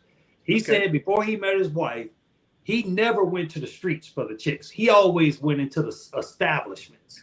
Yeah. Now, if you want to do a 3-way, go to the establishment. And actually, here in Colombia, the prices are pretty comparable to the streets. So over there, they're not going to ruin their reputation. You know what I'm saying? They're going to make sure you're safe. They're not. The girl's not going to drug you. None of that's going on. Because it's a business. Yeah, it's a business. Yeah. So, and actually, the spot is right next door. If nobody ever seen it, I know a lot of brothers don't pay attention to their surroundings, but it's actually right next door to Androgano and Delirium here in Colombia. So just go do that, man. If you just gotta have that. If you gotta have that, but look, I done had a couple of those 3-ways. I'm done with that mess. Look. I was like Earthquake. Earthquake say, look, I was listening to Earthquake joke, and this is what I went through too. He said, I was wondering what the other one was doing back there. Right. I was like, I got one limb done.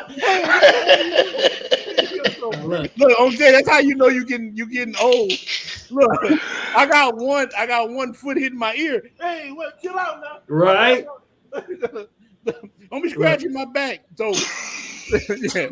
I told the ex-old lady, I was like, look, when she came to Colombia, I was like, look, you keep an eye on the ass. You keep an eye on the ass. So you know, I rock like that but I had an extra set of eyes on. Oh yeah, man. But look, let my brother Paul. Brother Paul, you got the floor. Another truck driver in the building. Shout out to the truck drivers, baby. Truck drivers in the building. Then we gonna go to my brother James, then my brother Rock. Brother Paul, let me see. Unmute you. Wait, I'm unmute you. What's up, brother Paul? How you doing, big dog? Hey, Ronin, how you doing, man? Can you hear me? Yeah, we hear you good, man. Shout out to the truck driver. Shout out to the panel up here. I love listening to you guys. I got a lot of knowledge in here. I just want. Well, first of all, I was laughing at what Jay said. I think that the threesomes is a young man's game. I did that back in the day a few times. And man, I'm too wore out for that these days. I can't deal with that. They start giving you side eye when one's getting more attention than the other. I ain't got. I like Bernie Mac. You know, give you 3 good minutes. 3 good minutes. You know, it's kind of like that for me. But I wanted to speak on what the chat was about for tonight. Something Ronin was touched on earlier about the women in the U.S. They got all the power, and I was saying that, it has a lot to do with the government.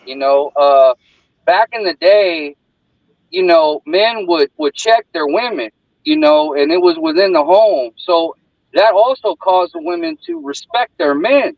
So it's this rotating door that goes around, because you get with a woman, it's the butterflies, and you're together for a while, and then after so many months, it's different all the time, but after so many months, things start calming down into a rhythm, and what ends up happening is, obviously things change, and then the real you and the real her starts coming out, and that feminism and all that starts, showing its face. And when we would ordinarily, way back in the day, we would check them on that, and then they would actually respect it. Well, now, if you try to check them, you end up in the back of a police car on some bullshit, Yeah, I'm just saying. And then next thing you know, you're in the divorce and the family courts, and you done lost half your shit. So men have seen that happen enough times that they just be quiet, or they go find someone else, or they find outlets. They sit in the car for a half hour before they go on.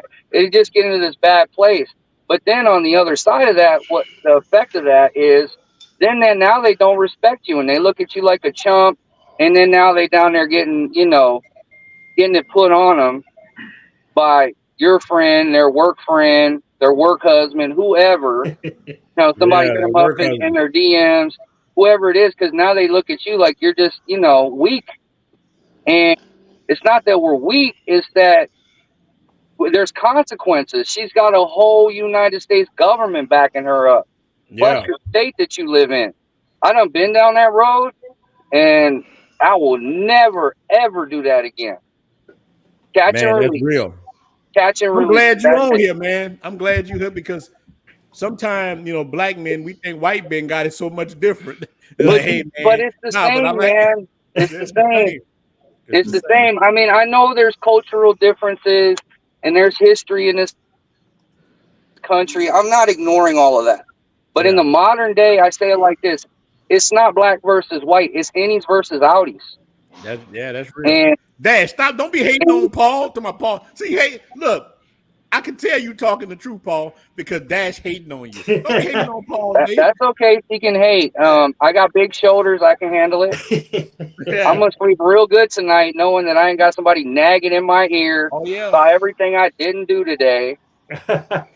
You know, so it's all good. You know, I'm not worried about it. So Paul, you in monk mode out there, or you go back and forth home or whatever? Well, if y'all saw me in the Facebook groups in the chat, I do most of my thing in Mexico. I live in South Texas, so I'm close to there. Yeah.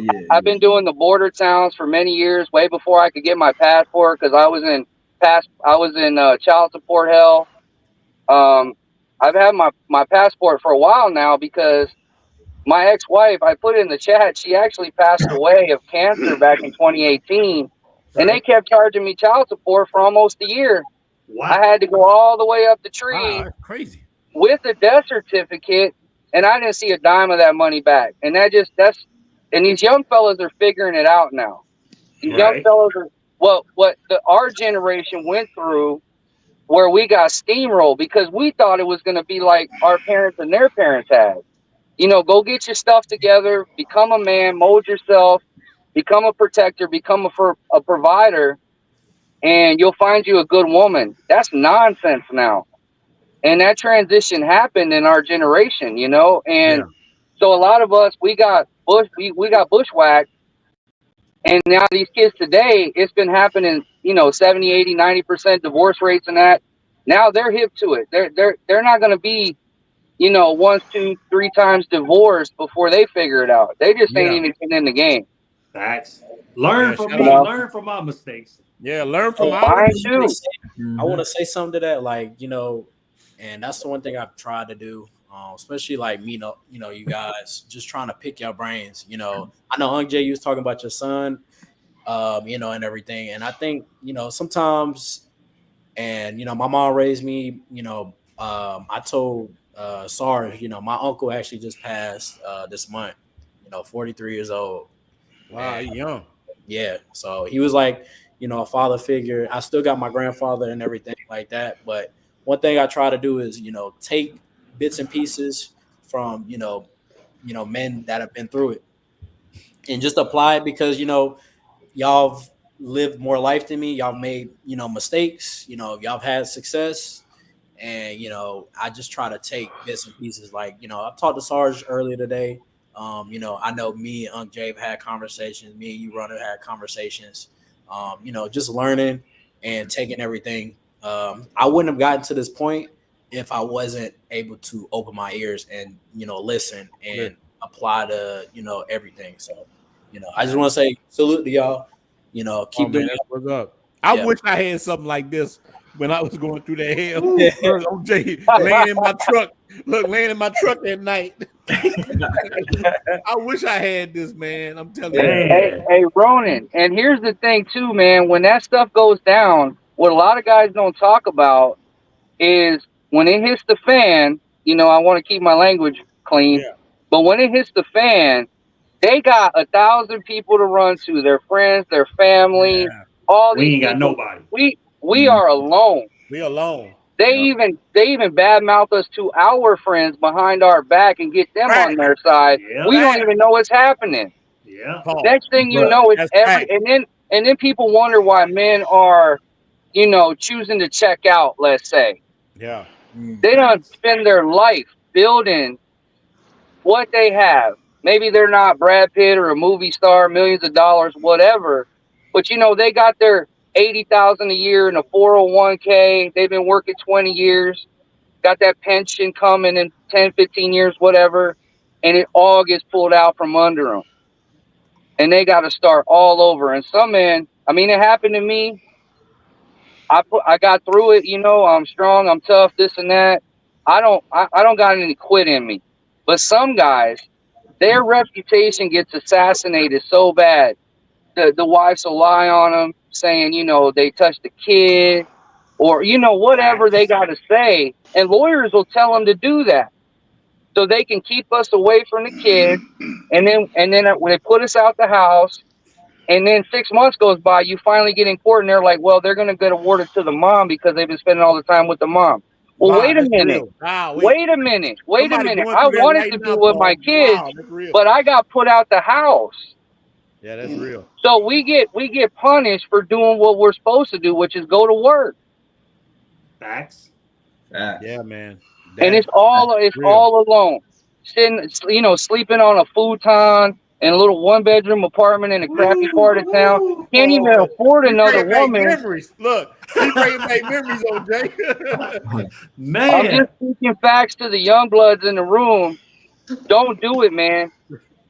You know where you do it at? You go to a hut with a dirt floor in a foreign country. Yeah. That's the only place you contemplate marriage at. And then you stay there. Don't you bring her back. Because she will morph into Kim Kardashian within 3 years. Paul going ham on them, OJ. You see this? That's the thumb of oppression. Yeah, man. Look, you put that thumb right there, and you keep under. Yeah, man. So Paul, you don't recommend marrying that sweet Latina and bringing her back to the States? Oh no, absolutely not. Hell to no. Hey, I recommend it if you want to be sleeping in the Salvation Army within 3 to 6 months. You know, contemplating your life decisions. That's when you do that. Right. Because she will turn into Kim Kardashian within 3 years if you bringing her back. Facts. Yeah, man. She will be the star of her own movie. You will be a prop. She will be more. She will ask you questions, then ignore your answer and listen to her Instagram followers. Yeah, you're gonna lose. I'll never bring one of the women back. Yeah, don't do that. Don't do that. You say Paul preaching the gospel up in this joint tonight. Oh, See, yeah, fellas, I've lived it, man. I've lived this it. ain't no black or white it. thing. This is all men going through it. It's injuries and outies, man. Going through it. Yeah, no, it's a Western civilization thing, man. It's like, West, exactly. It's the old world and the new world. That's what it is. Yeah, I like this kind of conversation. James, James Speaks. Yes, sir. What's up? Dog. Oh man, welcome to the show, big dog. You got the floor. It's all yours. All right, here you go. Brother Rock. First and foremost, I want to say thank you to each and every one of you guys. Ronan, you're at the top of the list. Now I'll tell you a quick story. 3 or 4 months ago, right? I was in, Disney World. And, my wife got the wild notion that she wanted to haul ass on me, and she did. And I ain't stop her. I'm like, man, I'm sitting in there, panic attack and hurting. I'm a strong brother. I do things. But at the same time, that tore me to pieces. I literally had I had a panic attack, and I ain't the panic attack kind of guy. But I tell you what, thank God. But let me give you a quick note about me. I was married to the same woman for 34 years. Wow. Don't say wow. Wow. You heard that, right? I knew it was coming. Wow. 32 years of committing to this woman.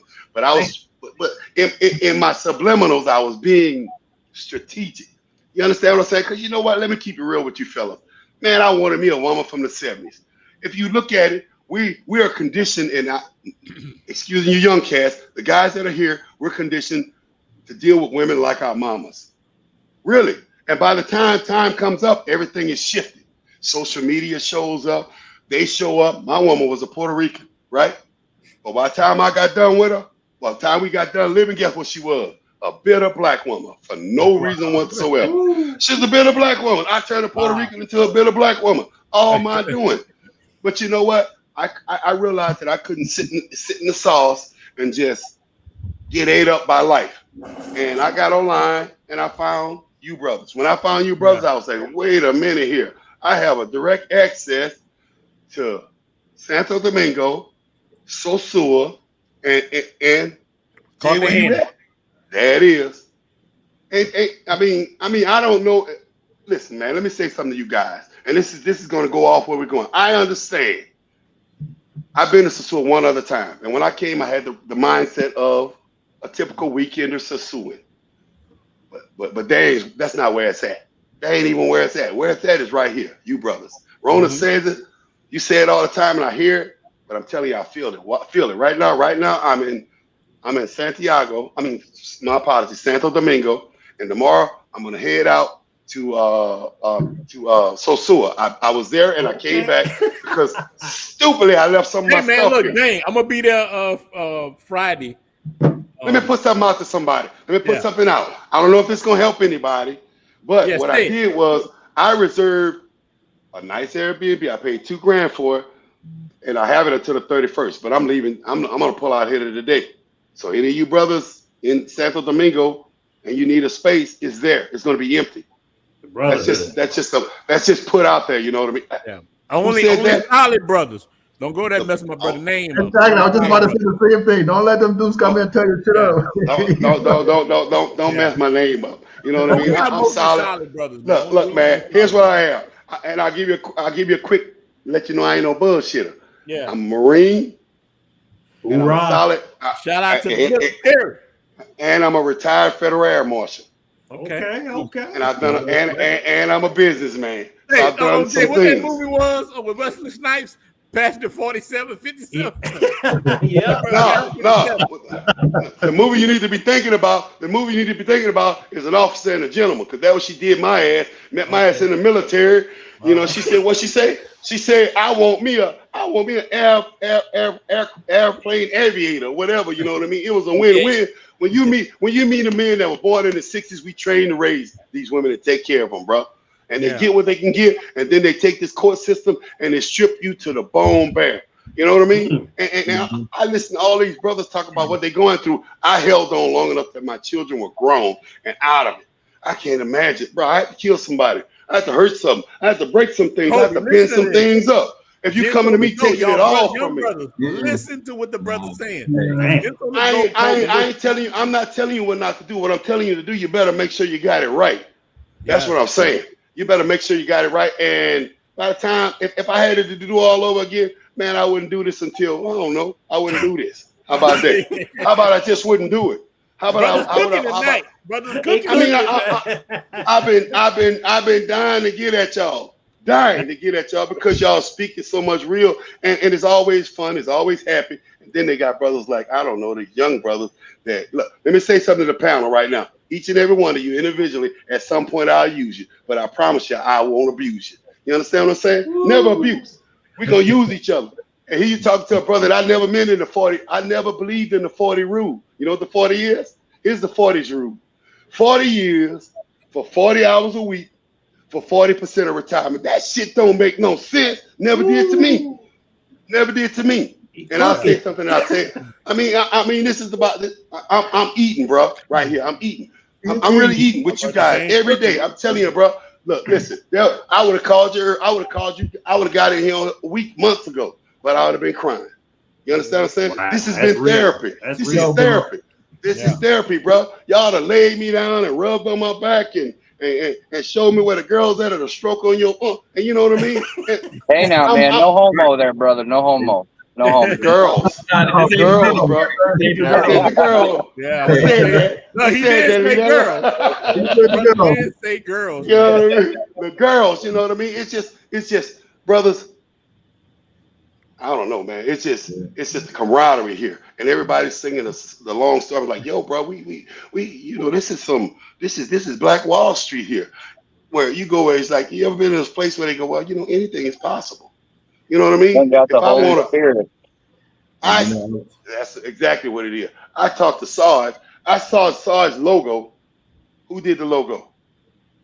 Oh, Sarge. Who did Sarge's logo? Sarge Sosua. Sarge Sosua. Somebody did his logo for him, and I saw that logo, and I'm like, I keep getting sold on this place over and over and over and over again. I meet brothers, they laugh and they joke and they drink and they smoke it, and on top of that, more than anything, man, I'm a laugher, joker, smoker, but you got to be progressive with me. Yeah. I mean, and you got to realize the sky's the limit. I'll leave you brothers with this here: opulence. The word means opulence. The description of the word is mean having more than is necessary. And when you got more than you need, you're positioned to start not giving, but you can impart information. That's what this is. This is a stream of opulence. There's so much information out there that I've gathered silently over the last few months, and prior to that, and I've grown an affinity to each and every one of you guys, and what you're trying to do, and what you experience, and being able, and actually wanting to share the experience, because it's easy to go through pain and sit in silence and not share it. It's easy. Yeah. It really is. And so when I'm sitting in my pain and kind of discombobulated, and I can look at one of you guys and you say, hey, this is going on, that's going on. I went by my son. I told my son is like me. My son said, nigga, don't come to me till you done book the ticket. Don't call me till you done book the ticket. If you think it's going to change your life, hit me up when you've booked the ticket. So you know what? Any of you guys ever seen the movie Click? Yeah. Oh, with that you in the remote. Yeah. All right. Yeah. Bro, go back. That's what divorce is like. I'm a structured person, man. I'm like, I'll set a plan and I'll shut my mind off and I'll get to marching. That's how I am. So that's why I've been in the last couple of months. Until I met your guys, I started feeling again. And I want to say that I really, really, really, did I say, how many times did I say it? 4 times? I'm going to say it 5 times. Really appreciate you guys from the top of my head to the bottom of my toes. You know what I mean? I ain't saying I was going to. A guy said this to me earlier. He said, I wasn't thinking about killing my somebody, but I was dangerous to the next, you know who. I was very dangerous to the next man. And what they don't know is that, look, man, I love peace, but I'm designed for freaking war. Remember, I signed my name in blood, saying I will kill you or I'll die for you. And that's what I do. That's what I do. But what I do is. Put it down, James. Pardon me? Put them energy in them put it down. There it is. That's where it's at. And bro, look. I've been saying y'all speaking that military jargon. No, OJ. What they talking about, Rona? I don't want brothers emailing me to my. What they talking about, man? They speaking in tongues. Yeah. Hey, man. Look. Look. Sorry, say. Preach. That's it. Yeah, well, you know, man. I'm look. Yes, sir. Good question. So, how long ago was you in Sasua? Because I think I may have seen you in person. I don't know. I was there yesterday. Oh, was you? Just got back today. I don't know if you was there in September. Was you there in September? No, I wasn't there in September. Maybe somebody similar. I saw so many brothers down there. Yeah. So my thing is, I have a question. When did you come to Colombia? Yes, sir. I have a question for James. So, after 32 years, man, and then you go to the other side. So, how was 34? Okay, man, you got to tell. How was that first ride, man? Man, how was that? You really want to know, bro? Look, I was like, man. The guilt didn't kick into after. All I could think was, oh, this show tight. That's all I could say. This show tight. This is good. And boy, she sure throw her leg way back. That's what I thought. That was it. And I go like I said, bro. I go, man.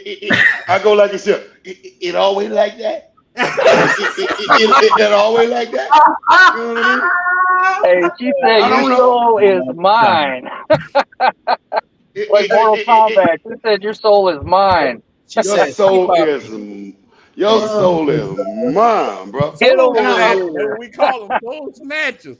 I'm direct. I'm strict, and I'm experienced. This ain't my first rodeo. I've been everywhere. Let me give you a word, gentlemen. Here's the word. The word is. First, I'll tell you an experience I had. It ain't got nothing to do with this, but I'm gonna tell you an experience. And this, you brothers gonna feel this. The word is opulence. You know where I get that word from? I'm 57 now. At the year 50. Oh, by the way, I come from Puerto Rico. I was living in Puerto Rico for 7 years with my family. I didn't leave till my son graduated college. I'm a man of commitment. You know what I mean? My son is he's educated, and he's my best advisor. He'll say, do it. And he'll challenge me. And he'll talk to me like a Marine. Shut that. You don't curse. Shut that shit up and get it done. Don't come back to me till I get it done. I'm like that. He got that from me. I want it all. Yeah. And here's why I want it all, because I understand what all of it is. When I was an air marshal, I sat in first class and I talked to plenty of brothers. You guys want to laugh about some shit that you probably don't know? I'm gonna teach you something right now. Here's a teaching moment. When I got on Sasua, and I've flown a lot of planes, thousands of them, first class. When I got to the plane, first class coming to Santo Domingo, you know what I saw? All brothers. Yeah, wow. Santo Domingo is a beast. First time ever, and I've taken thousands of flights. Wow. And as soon as I sit down, I sit and I learn. It sounds like I talk a lot, but I'm a man of learning, man. I always want to learn. I just want to get you out to me so you understand where I'm coming from. I want it all. So back to the word opulence. Opulence means this. Opulence is this. When I turned 50, I was in Puerto Rico. When I turned 50, I rented a car in Miami. I flew to Miami, rented a car, and I took 60 days and I drove all over the country. Couple of things I realized. One is this, that you ever seen a house where you be like, damn, that's a nice house. I wonder what they do for that house. Any of you can you raise your hand? Any of y'all ever did that? I have. Mm-hmm. All right, now here's the other question I have. Have you ever seen a house where you're like, what the fuck did they get other people to do for them to have that house? That's what we talking about, bro. We ain't talking about that, what you do for this. We talk about what we get other people to do to get you to what? What's that word? Opulence. We want opulence. Opulence is this. It meaning having all of everything you want and so much that you have to give it away to feel comfortable. I don't even want that. I just want success. Success is having all of your needs met, all and most of your wants, not even all of your wants, because that can be destructive. Yeah. Can I get an amen? Amen, brother. All right. I'm just telling you the real. You fucking with the one. I'm glad I'm here. I'm gonna get it all out of me dealing with you brothers. Yeah. I'm gonna steal. Yo soy. Who speaks Spanish on here? Yo soy un Robert. Nothing you need to rob. I speak Spanish. I'll tell you what it is. It means that you have to be a robber, a thief of time, bro. You have to steal your time. I'll talk to you young brothers. You steal your time. Don't chase money. When I chased money, it was a problem. Bro, if they'll pay you this, you're worth 10 times that much. All right, that's don't buy into it. You know what I mean? And you could be, and if you're gonna be poor and broke, you could be poor and broke anywhere. Poor and broke in Sasua, ain't poor and broke in Plaquemine, Louisiana, where I'm from. Ooh. Shout out, Ronin. Wait, Louisiana. Slow this thing down. Okay. This is real talk. Brothers. And I go, so sewer is the closest thing that I have seen to us controlling anything. Y'all done took over. I come to take over. Let's take over. That's good. Let's take over all of it. Yeah, let's live in opulence, man. I'm gonna be in Sasua. I land tomorrow, but I'm be in Santo Domingo. But I'll be in Sasua Friday, man. Oh, Jay, you gotta link up me and Sarge Cam. When you come to Sasua? When you gonna be in Sasua? I'm gonna be on the 6 a.m. bus tomorrow. Okay. I'm gonna try to get in on Friday, man, because I have a package coming here, so I had to delay everything. Oh, Jay, you coming to Sasua too? Yeah. About business. It's gonna be more than business. Yeah. No, we got man. I told them in Blue Book Cartel, this is strictly business, man. Yeah, that's what they all say. I'm there for the brotherhood, man. The brotherhood. Like my man say, Jay, the brotherhood. And look, anybody watching, we got 210 in here, man. You in Sasua, Friday, Saturday, man. Hit the brothers up. I won't get there till Friday, but it'll be late. Thursday, tomorrow, I got to deal with stuff in Santo Domingo, real estate stuff. But I'll be in Sasua Saturday.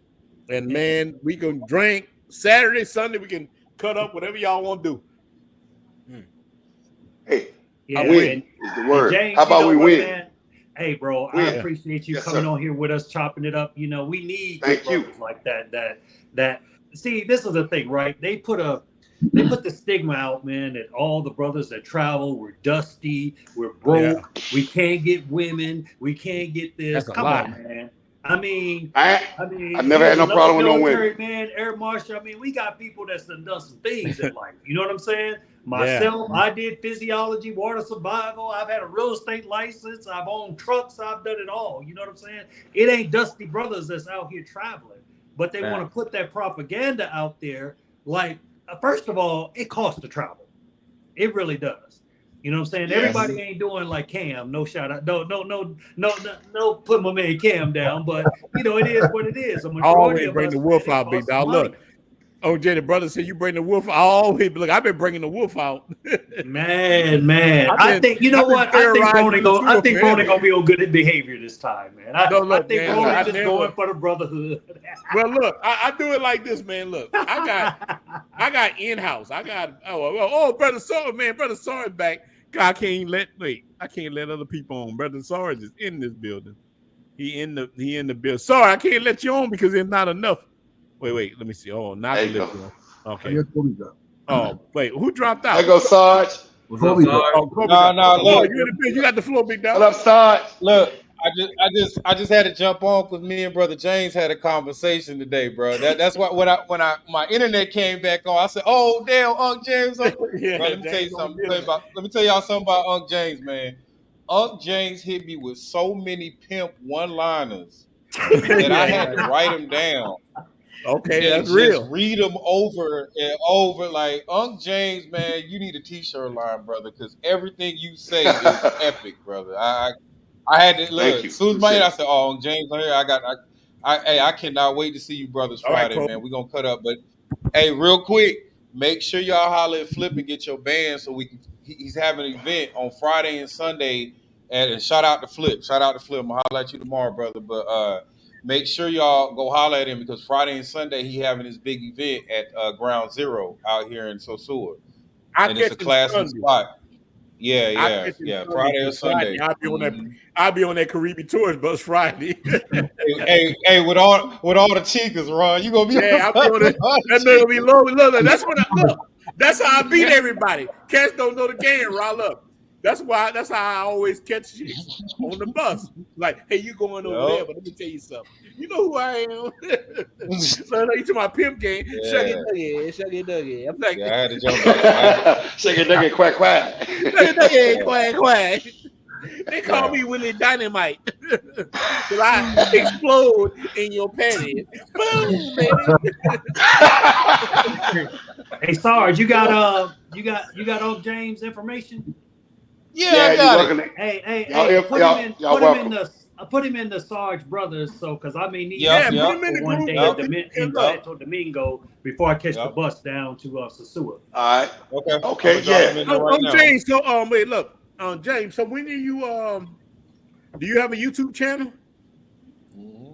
Yeah, C. James Speaks. I'm gonna get y'all guys. Look, man. My line is this here, man. I retired at 40 years old, and it wasn't a VA.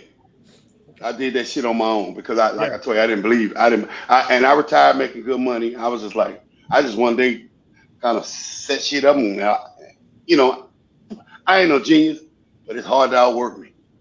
How about that? It ain't about being smart. It's about being committed to life, man. You know what I mean? It's like, yo, this is going to affect me. It's going to affect my children. And just to get in a circle like this, I can't wait to show my, can you curse on here? Tail feather. How about that? I just can't. I can't wait to show my ass. Cause Go ahead, man. Okay, fuck it. I like to say that I like to win, but I like to be in the presence of winners, bro. I know a winner when I see him. Yeah. This is about the mango. Oh, yeah. But that ain't what got me here. It was the camaraderie. Brother said to me, man, there are like 30 brothers with business down there. So you know what I did? I left and I started counting. I'm like 1, 2, 3, 4. I want to know because, bro, look, man, because I understand it. Look, man, it's cold out here. Let me tell you, any of you been in the military know that if you cold, you better cluster. You better get together. You better get through that bullshit. You better get that emotional stuff off your back. You better have somebody to lean on and say, look, man, I'm gonna cry to you a little, but I'm ready for war. I'm gonna cry for you, and I want to be your battle buddy. I'm gonna fight with you when you fight. But look, like I tell people this oftentimes with me. I say, hey man, you wanna go all the way? They be like, yeah, I wanna go all the way. Now you fucking with me. You don't know what I'm talking about. You know what I mean? We gonna draw some blood on this here, cause we gonna try. Look, man, let's take over the damn world. Why not? Yeah. I'm a believer, man. I'm a believer in going and get it all because all the resources are here. I ain't never been exposed to this many resources. I'm like, ooh, I'm gonna call him, and I'm gonna call him, and I'm gonna reach out to him. You know what I mean? And I ain't calling about taking. I'm calling about reciprocating. You know how bad I won't get. You know how bad I won't get my hands on Uncle Jay. I'm like, yo, what's up? What's up? Hey, baby. I'm real. I don't mind sharing information because, like Ronin say, man, real. we are all more powerful together. Together, this is it. We Now, Ronin had this vision for we us. the power. Yeah. He had this vision for us, and he said, you know what? I don't want to do like maybe some of the other people where it's constant arguing and bickering. Like, we ain't about that. We trying to uplift each other. And you know what? That brother got me monetized, and he's getting the other brother. It's like it's going downhill, man. And I love it. Oh, there's money in this? It's tricky. There's money in this? Oh, there's money in this. Look, y'all ain't seen that yet. Bro, hey, just because of what Ronin was the one, like, I bullshit you now. He bugged me for about 3 months. Jay, when you gonna get your channel? When you gonna get your channel? When you gonna get your channel, man? Man, you need to do this. You need. I'm glad he did. All of us, he did that too. Man, have me some free time. hey, bro. You just went and disappeared for a second.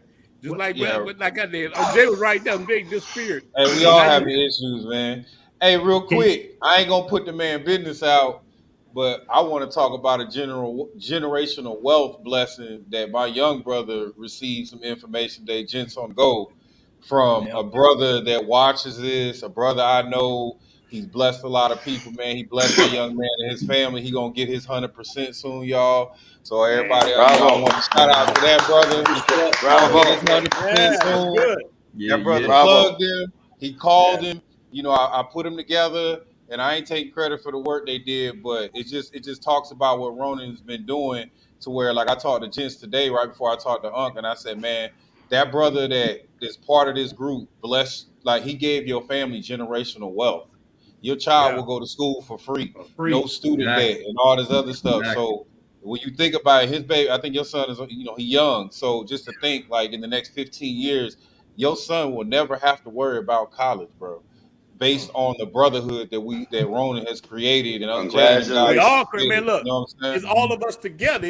Like I tell people, man, it's all of us, man. We look, think about all of us together. Our personalities are a little different, but when we come together, though, man, we are bad. You know, that's why I always wanted to tell people, man, it's not when you try to do stuff on your own. But look, I read this in there. Look, hold on, let me say this. Think and Grow Rich.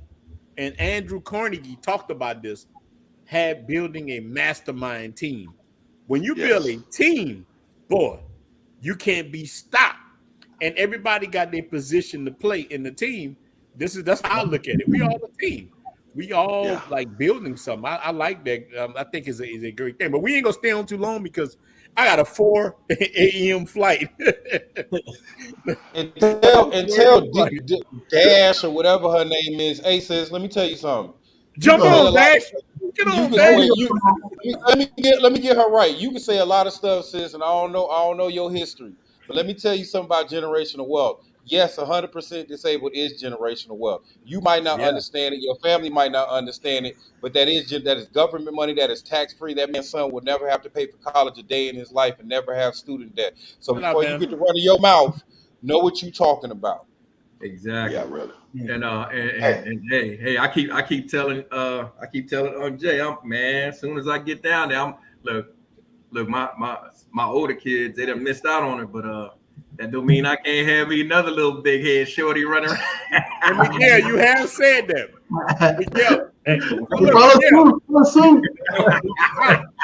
One thing I love that we got brother E, Miguel, and Jay in Colombia. But we done built the brotherhood between these two countries. That's powerful. Yeah.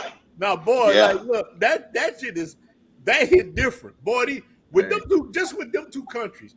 And Jay, let me tell you something that what you're doing with the Airbnb thing. Look, I was on the phone all day with people at Airbnb in Dominican Republic. A lot of people, a lot of Dominican owners and Canadian owners, they don't want locals staying in their places. They don't want guest-friendly places. And Dominican Republic, at least in Santo Domingo, is moving towards less guest-friendly. But if we own them ourselves, we buy them and do that. Boy, we control, like James was saying, it's business. we control the business. Boy, let me tell you, we it's got business. so much power. Hey, man, can I tell you guys about something about me real fast? Yeah, go ahead.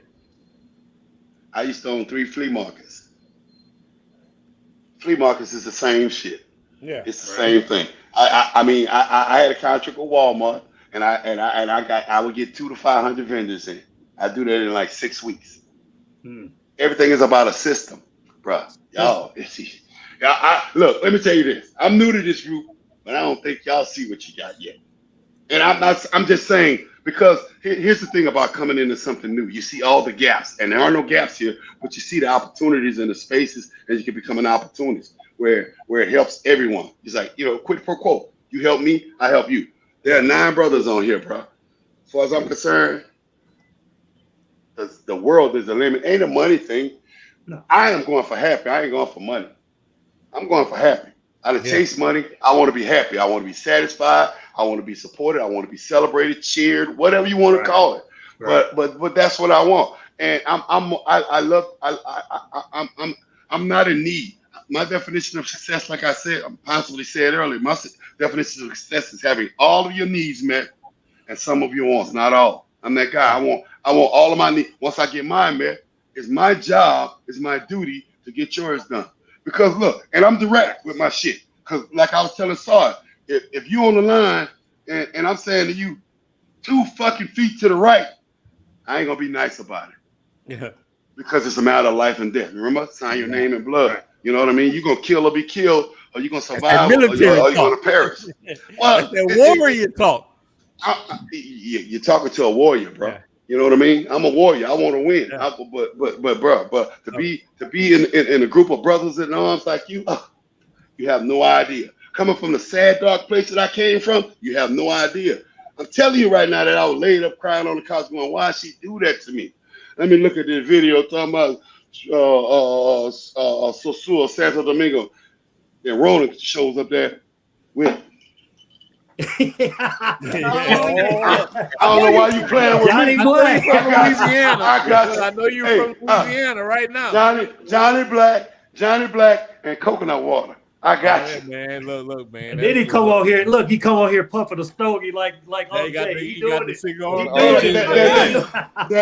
No, that's a story. That's a story. This is my second cigar I ever smoked. I never smoked a cigar before. This is new and fresh to me. Wow, that's a lot I ain't never done, bro. Look, bro, I have been a family man. My job was to raise these children. My job was to take care of this woman and make her feel free. Hello, broke the chains. And I'm really not completely free in my heart, but I'm free in my mind and my common sense. How about that? Hey, coming so soon. We gonna you got to get free. Look, OJ, you got to get OJ, look. Huh? Look, once I finally got free, man, I swear, I was like Kuta Kinte, man, holding that baby in the air. Hey, Ronin, I had me one the other night. Hey, Ronin, ain't nothing like it. Ain't nothing like it. Ronin, I had me mango the other night. You come to mind. Hey, Ronin, I had me one of you come to mind. No, man, let's let Brother Rod get on, man. Brother Rod. Brother Rod. All night. Yeah. Before we stop, because I'm playing with y'all, but I got a 4 a.m. You gonna sleep on the plane, man. I don't want you to miss your flight. Go ahead, Brother Rod, man. Look, we got to stop it because I'm gonna be up all night. Just go to bed. The last spot, big dog, and we're gonna stop it. I'll add this, Rob. Yeah, what's good, y'all? Look, I'm trying to be out there with y'all. Like, damn, I'm trying to work on. Look, James, I might need that place you got. Cause I'm trying to be out there this weekend. Like, honestly, I'm trying to do like a month out there. But I was judging if it was gonna be this week or next week. But yeah, reach out to me. I got this one to the 31st, man. It's a plane ticket, and it's gonna be empty. I ain't gonna be here. Well, there you go, man. Link up with the Brother Rod. Yeah, Serge got your info. I'll reach out to Serge to get your info. But man, listen, I was just listening. I was just a fly on the wall. I ain't really got too much to add to this, man. Like, Brother James kicking knowledge, the Brother Paul kicking knowledge, and Everybody always dropping the game. Shout out to Paul. Paul, you got to get on these things with us more often, big dog. Yeah, listen. I'd be more than happy to. Yeah, Paul, man, look, brother ain't working. Like we like diversity. Hey, the reason that I'm not in Sasua this weekend is because I'm doing the Lord's work right now. Oh yeah, they sent me to Kansas City to get batteries to take to Florida because our plant in Tampa got decimated by the hurricane. So about 8 of us guys volunteered to go up and help out. So normally I'm home on the weekends and I can make things happen. But in this case, I decided to come out here. I'm actually in Florida right now. Okay. Parked right near Jacksonville on the I-10. And I'm delivering these batteries to a bunch of Walmart stores because the plant in Tampa got decimated by the hurricane. They're trying to get it back up and running. But that's what we do as truckers, right? We make sure people got what they need. That's right. So they, in this case, so they can keep their cars running. But that's what's going on out here with me. So that's why I can't be in Sasua because, I'm out here helping out. Yeah, what they say like they told me money before money. Man, but we about to stop because I gotta get up. No, OJ, I'm gonna be so mad when that Lord start going. But look, you got a 4 a.m. flight? My flight is like 5. Okay. But I gotta, man, my flight is get up at 3:30 in the morning. Man, I gotta get up early and leave here. But I was at the airport at like 2:30, 3 o'clock. Yeah, you might well stay up, Ronnie. You might well stay up all night. No, I ain't staying up all night. I'm going to sleep. I'm going to sleep on that plane. No, look, I done drunk too much to stay up now.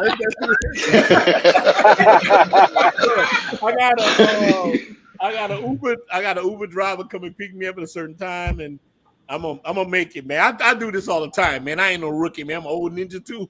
Yeah, I've been doing this for a long time. So, man, we're gonna stop this. But look, I'm gonna tell y'all, brothers, man. Whoever listening now, one of you might have to host it. It's the 3rd time he's saying it with their Wi-Fi. I'm gonna be good because of that Dominican Wi-Fi. I don't care. Elon Musk can't fix the DR yet. Hey, Ronin, you're gonna get out there to the DR. And you're gonna find out that your Wi-Fi done got used to set up an internet shop. Yeah, that's satellite.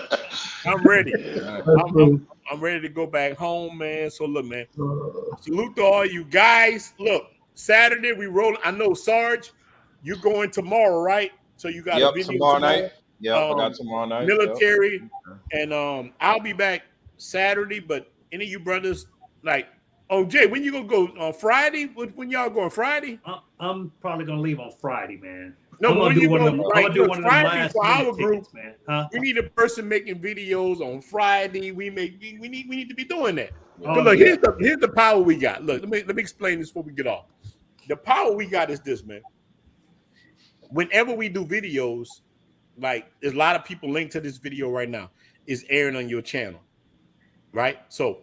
If Miguel did Monday, on Jay do Tuesday, like when you monetize, let me tell you a secret. You get paid for any video that come out. Any video that come out, I don't care. You get $15 or $5. But if we doing this every week, every day by day, see, this the thing. Brothers not doing this like they supposed to. Like this the first group I see that we do it a lot. That we link videos. Like on my video right now, I got like 5 or 6 people showing it on their channels. They ain't on the channel.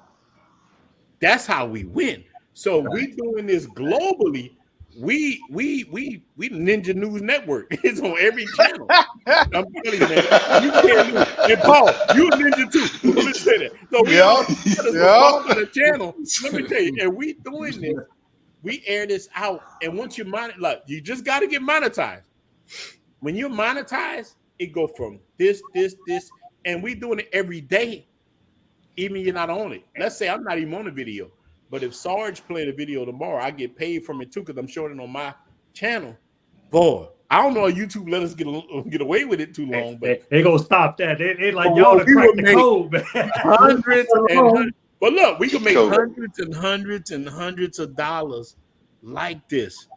This is the way to do it. And he's correct about that because Sarge, I'm a guest on a show that he hosts on Thursdays. I mean, just for a couple hours, I mean, I wouldn't have been doing nothing but watching TV anyway. I mean, that was like $50. Then on the channel, another $50. So if you do that 5 or 6 times a week, and you times that over the course of a month, that can pay for your lifestyle in Dominican Republic without even begging. As Preach, say, preach, Are you saying that if I get on here and start talking about Mexico, yeah, you can represent Mexico too. We're about to go to Sassoon and lose his damn mind. I can't wait. That's how we do it. Look, so the key is to monetize everybody, and I'm telling you, man, we can do it in the Facebook group. You got almost 7,300 people. YouTube, I'm be knocking on. Then look, out my YouTube to everybody. I'm damn near at damn near 17,000 people on YouTube. That's great. So come, all those people in the chat, man. Look, all these brothers over here. I'm about to have time on my hands. Yeah, we can get rich if brothers work together. Look, the key thing is bring brothers. Look, here's the thing: you got to get the hate out of brothers to say, "Wait your turn, it's coming." This is the hardest part, to tell brothers to say, "Hey, look, if you wait a little bit, you're gonna get there." They looking at you, they feel like you on the hill, and they feel like I'm like, no, Ninja, I don't even live off that. I play around with that. But if you listen, we all be on the hill. We all have kingdoms. That's the key to get brothers to realize that and to see that we can all win. Because look, just like James and Paul came in here today, dropping their game, we won from that. Everybody won from that. So why can't Paul have a channel, James have a channel, and add to that? We both trying. I don't see, look, this, you know what made me so powerful in YouTube? I didn't care if I was the head. I'm okay being the feet. You see what I'm saying? Yeah. When you get like that, you're a powerful mofo. You're like, you know, when you're like that, people are going to help you succeed.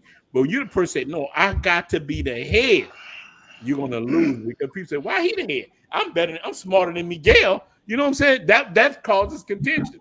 But personally, me, they never see me come and say, oh man, Ronin cool. He's funny. He make me laugh. They don't feel a threat from me.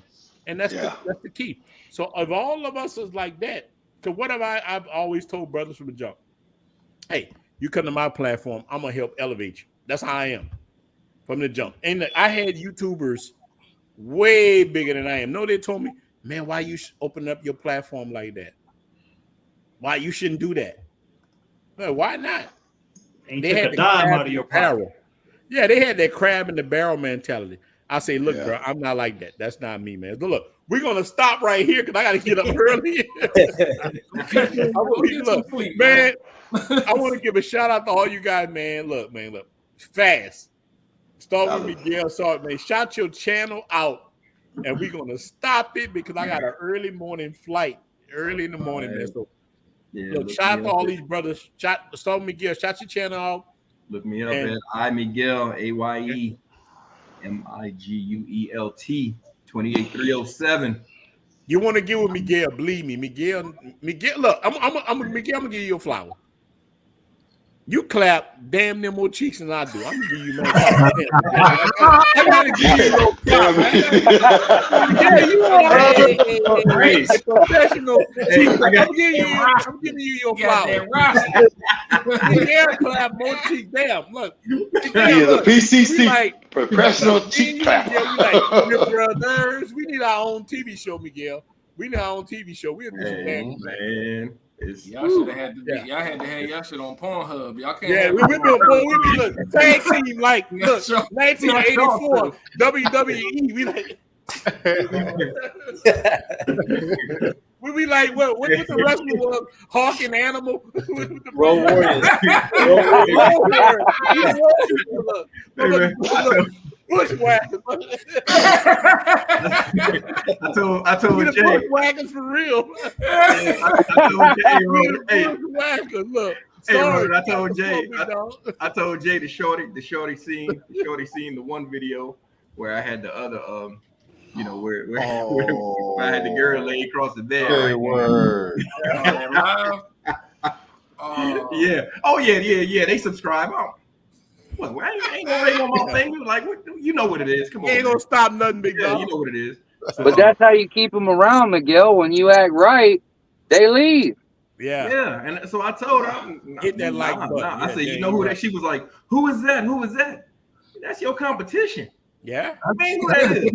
Get in there and cook. Right. Yeah, that's your That's competition. the cleaning lady, Miguel. What's that? That's the cleaning lady. Oh, we got another one here. The prince. Yeah. She definitely cleaned the pipes. Yeah, she cleaned, all right. You need that tip right now, or you want it in the morning? Yeah. So yeah, man. She was like, but, and this and that. And I said, so what you want to do? I said, you're not gonna talk to me no more. You're not gonna. No, I love you. I said, then what are we talking about? What are we talking about? I will call you when I'm ready to see you. Man, go ahead, somewhere, man. I ain't got time. Wow. That's the life, man. That's the life. So Absolutely, it is. yeah. And Okay, Sarge, you go ahead. Yeah, real quick, Sergeant Sosua, I live in Sosua. Shout out to my Vietnam vets. I'm always going to show y'all love. Thank you for the blessings you've given me and my family. Tomorrow we're going to do a live on safety, living abroad. I'm bring all the brothers on from all around the world. We're going to talk about safety, how to move. It's going to be Sergeant Sosua's Safety Brief Thursdays. So we're going to do that. Everybody's welcome. You don't have to be a vet. Just log in. We'll give you some good tips. God bless all the brothers on the channel. Thank you for blessing me. Y'all have been amazing. Appreciate you.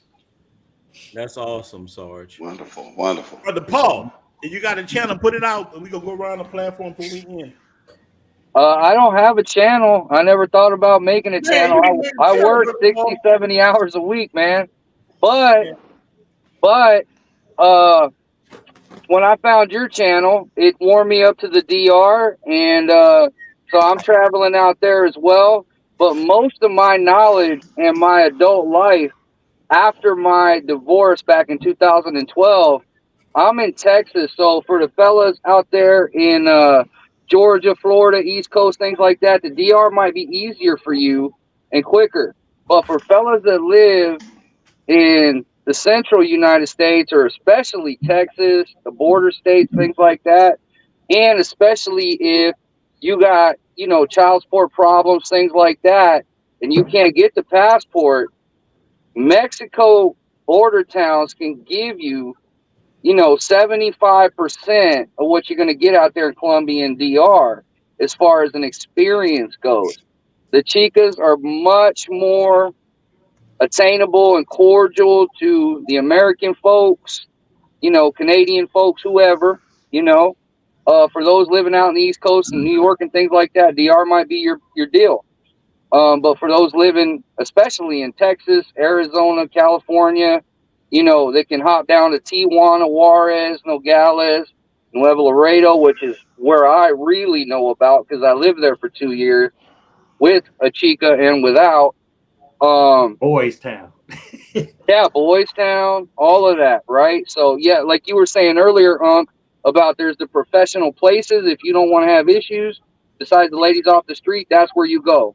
Because they're ran by cartels in this situation. They don't want to be losing your money and end up on the news with bad situations where people stop coming. So they keep it on the up and up. You can get the girls off the street as well for way dirt cheap, $30 a room, $40 a girl, whatever.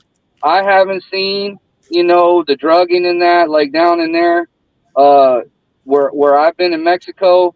And I just want to put it out there that it's an option for fellas, because the media really scares people about you're going to go down there and get your head chopped off. You're going to get kidnapped. They doing that for a reason. They don't want cats doing that. Jay, like you hear that about Colombia. Sure. It's the same thing with the Mexican cartels, but it's really the truth that, if you go looking for trouble, you might find it. If you're a drug addict, you cause problems, you can't stop running your mouth, you're a Karen, you might find that trouble you're looking for. But if you're a regular dude, then you can go down there and ain't nobody going to mess with you, man. Have mistakes and accidents happen, yes, but they happen in New York, Chicago, DC. Even my town, which is San Antonio, where I'm from, we got a bad side of town. You don't go walking down the street at 2 a.m. with your Rolex watch and your gold chain. You might have problems. You're gonna have problems. You know what I mean? And it's funny to me because guys are like, I ain't going to Mexico, and they live in South Chicago. Really? Because or South Dallas. If anybody knows about South Dallas, it's a hood over there. Oak Cliff. South Oak Cliff, the sock, baby. DeSoto, Lancaster, all in that area there, man, you could really have problems. I'm telling you that places like, Nuevo Laredo, Tijuana especially is like God's country over there. Nuevo Laredo, Matamoros, these kind of places, man, these are like PG-13 Mr. Rogers neighborhood compared to South Chicago with the cartels. Yeah. I say, think of New York in the 70s. The mobs actually kept the neighborhood safer because instead of going to jail, if somebody robbed some lady's house or whatever, they could get disappeared or at least relocated. It was much stiffer penalty. So the neighborhoods could be much safer, because you're not dealing with police and courts and all of this stuff. The cartel's handling it. And if you just know your P's and Q's and don't go running off at the mouth because that guy or that waitress or whatever might be related or, sister-in-law or something to a cartel member and you're going to have problems, just, be respectful. You ain't going to have those problems. I lived there 2 years. I go walking down the street, even at night. And for me, they love my blue eyes, my white skin. They want me to give them babies. They want me to give them babies. Look, right? What we say over here, Brother Paul, all the time is use what you got. they look at that white skin. Use what you got. Use it. Yeah, but there's black brothers over there too that don't have issues. Are there some of them that they do got racial issues? Of course, but a lot of them don't. I've seen plenty of them over there. I've partied with them, in Boys Town, in downtown Nuevo Laredo, in Tijuana, so just for those guys in those kind of situations, maybe they're balling on a budget, right? Or whatever, those are options to get a taste. And then like Ronin says, you come back crying. Now you're motivated to change your life. Yeah. Once you experience and taste some of that, all you've ever known is Big Shirley, like Ronin says, if that's all you've ever known and you're worshiping her at her feet, you don't know, man. The young dudes out there may be watching this. You don't know. They've let us know loud and clear they don't want us. They don't need no man. Go somewhere where they do. And I'm out on that note. Yeah. Shout out, Paul. Make sure you jump on when we're doing the streams. I don't know you have time to make a channel, man, but look, I know tomorrow what they're gonna be saying. What's Paul email? They're gonna want to know. So whenever you make a channel, man, get with me, man. Brother Rock. Are we going around before we stop? Yeah, I mean, shout out to the panel as always. Philly in the building. Convo always good money. Like I said, it's rare that any time I come on here, whether I'm in the chat or in this with y'all, that somebody talking something nice. Some knuckleheads every now and then that run their mouth. We know who they are. But outside of that, most of the panel, like I said, the panel always on point, and the chat, like I said, you had your little knuckleheads, but most of the chat be on point too, man. Like at the end of the day, man, I look at all y'all like y'all my brothers, man. Yeah, I just had this conversation with a brother yesterday. Like I was like, you need to be around brothers that's gonna uplift you. You know what I mean? Not pull you down. And the thing about it is I'm around a lot of brothers. We all from different parts of the country. Some, others live outside the country now and everything like that. And it's like, it's all positive brothers about getting their money, whether it's 9 to 5, whether you got your own business, retired vet, whatever that it is. And all these brothers about positivity. And I love that because somebody might be watching this right now and they want to get their stuff together. Like I said, like I told Ronin before when we had a conversation, I said, shit, a year ago, I was dealing with the crap I was dealing with and saw one of his videos, that made me have a better look on like, all right, damn, I got to get out DR again. I had already been there before, but it was trash. And I got a story time going up tomorrow on my YouTube about that. But the only reason why I went back out there was because of Ronin video, honestly. Like a couple other brothers' videos I saw too, but he broke it down like everybody else was just talking about some sword.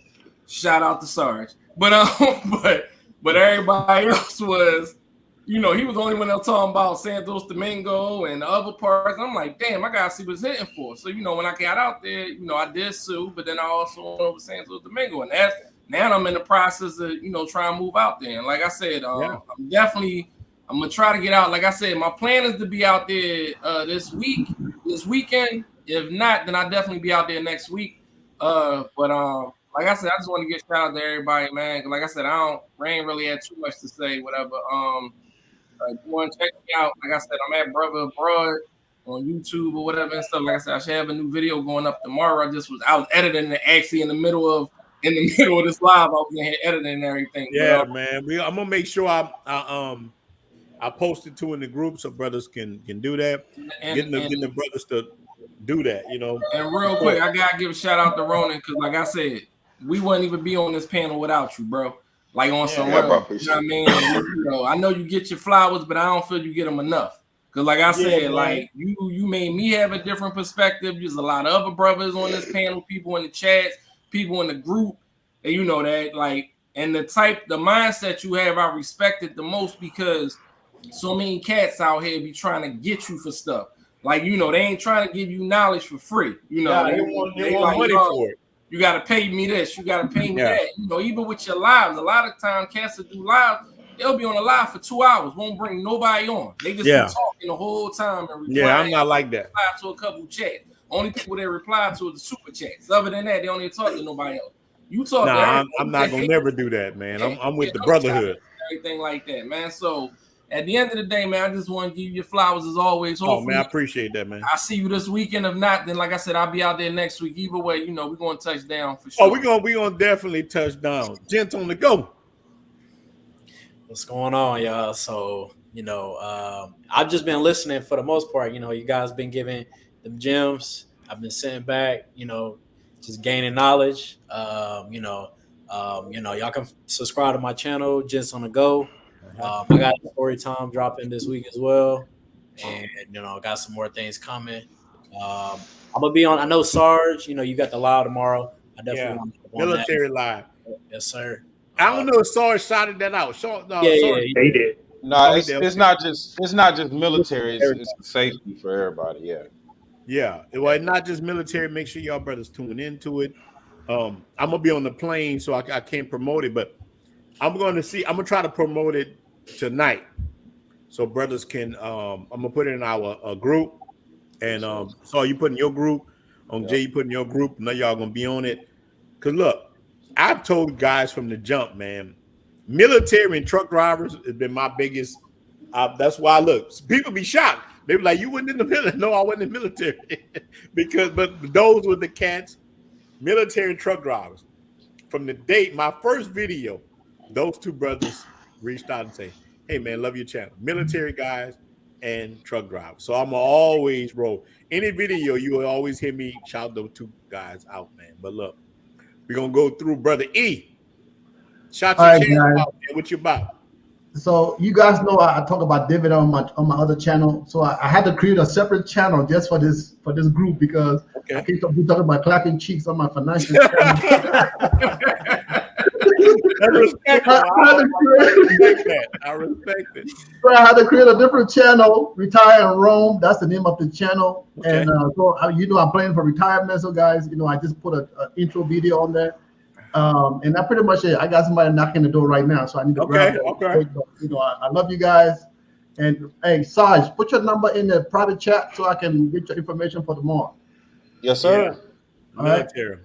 And I'm quite sure James is gonna be on that tomorrow. James, you gonna be on the stream tomorrow too? Sure will. All right, that's good, sir. Man. So James, man, look, man, make you a YouTube channel if you want.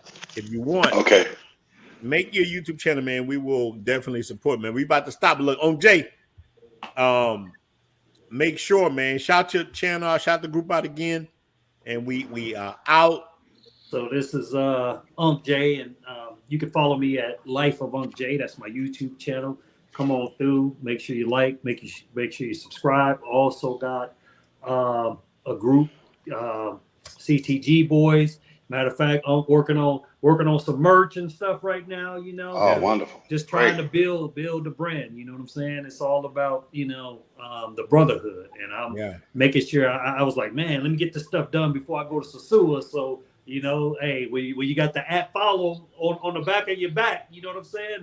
Hey, it's a lot of brothers out there, you know what I'm saying? So we got to get the word out here, man. And like I said, I want to do the same thing as the other brothers, man. Give my brother Ronin his flowers, you know what I'm saying? Because I know who blessed me, you know what I'm saying? And that brother reached out to me and was like, bro, you need to do this. And I'm so glad I did. It's actually changed my life a lot because, you know, so many guys reach out to me and I hear so many stories, get so many emails about brothers going through the same thing as Brother James has went through. You know what I'm saying? This stuff is easy, man. And he reminds me of myself as far as being totally transparent. You know, he was transparent. I'm not ashamed of being married 4 times. I mean, because I look at it like this: what is it better for me to try to find happiness and be with, or slay 10,000? You know what I mean, or whatever the number would be. You know, so I learn from every situation, and now I'm where I'm at right now. And you know what? I look back and I just say, you know what? Everything happens for a reason. But the brotherhood is what's the most important, man. Ronin, make sure you be safe on your trip tomorrow, man. The rest of the fellas, man, love you guys like brothers, man. And we gonna always keep it rolling. Yeah, man, we out, man. Look, man, salute to all you brothers, man. Hey, Ronin. Can I say one thing before we go? Yeah, go ahead. Here's what I like to say, man. In my studies, and this is a black and white thing, but it's a brother thing. Yeah. I mean, Paul, this is just, you know, you're a brother. Yeah, Paul, brother. Don't worry about Paul. Oh, brother. I know. I just don't. But here's the thing. And this is food for thought for you guys. Yeah. All right. As far as I'm concerned, I've studied this. If you ever heard of Claude Anderson, Dr. Claude Anderson, he says this thing. All right. If you, you know, and here's what I'll say about us. As a people, we don't control much. We only really control 2 industries for ourselves, where we provide the service to ourselves. Everyone else was imported to feed off of us. That happens in the 70s and the 80s. Well, the 80s it really kicked in. So I say this to say this here, that we really don't have control over but 2 industries that we service each other. And the 2 industries are this. We cut our own hair and we bury each other. There's nothing else that we control from rooter to tutor. And if there is, let me know. All right. And now we control this. Yeah. How about that? So now there are 3. So I just want to let you know how important this is to me. There are 2, and I'll challenge you to search. And now there's this. You're right. That's all right. 100%. So my challenge is to have control, take full control. And we're gonna choke this bitch till she give us what we need. Well, I can't wait to meet JJ. I got a feeling. I got a feeling this weekend will be a good epic. I'm it is Friday, and man, look, it's gonna be a good weekend, man. Look, I know Cam was in Santo Domingo. The internet messed up, man. Shout out to Kobe. But let me tell you, man, we gonna do the thing, man. We are out. Now, look, I got to end with my song, Poppy. You say you love me, but you never give me that. That's the theme song. Look, that's not just a Dominican song. That's an American song. It's always, look, man, don't get these women all your money. I got a video come out tomorrow, man, talking about a lot of things, man. Look, make sure you brothers subscribe to everybody's channel. We out, man. Peace out. Hey. That's right. Look at Miguel.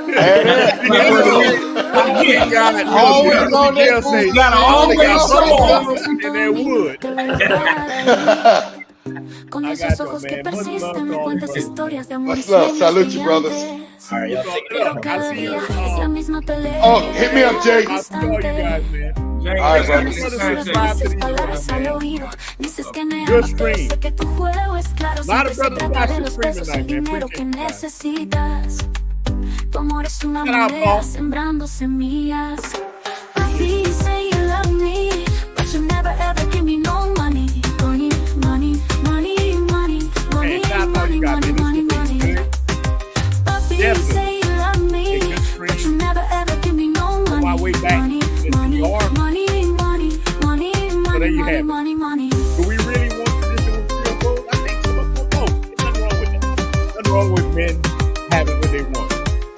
women get to have whatever they want. A la luz de la luna, bailamos al ritmo de la bachata. That's the song. Look, if you brothers in store, the weekend, hit me up, man. Me, Star, we're gonna be great. Momento se desvanece Get the brotherhood y tus up, ojos man. lo dicen. Brotherhood.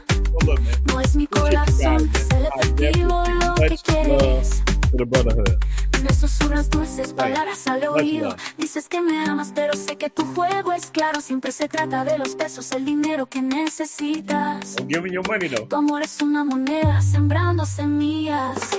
Papi, you say you love me, but you never ever give me no money. Money, money, money, money, money, money, money, money, money. Papi, you say you love me, but you never ever give me no money. Money, money, money, money, money, money, money, money, money.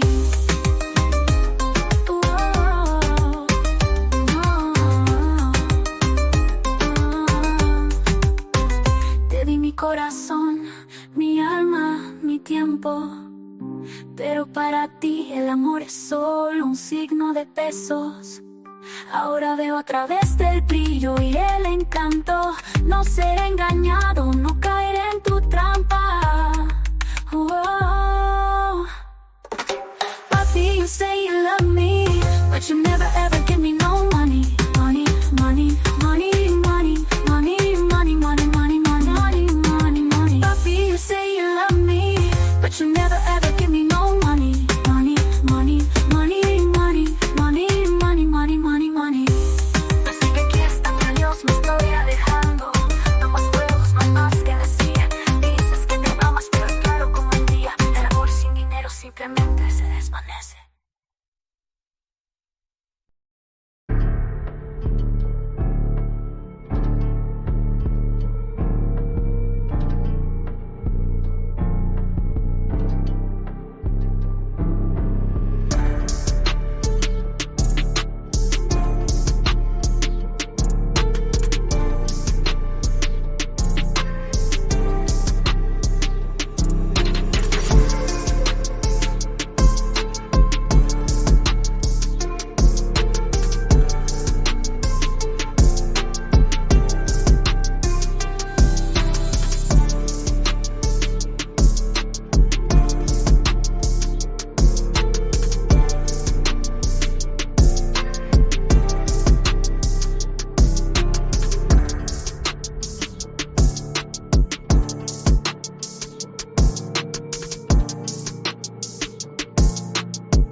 All right, good night to you, brothers, man. Glad to see you, brothers, still in here, man. Shout out to you guys, man. Much love, man. You are my family. Without you, we are nothing. He just coming to that trip. Goodness, look. Mango expect this. Who wants small mango? Brother's good, man. Yeah, man. I am out.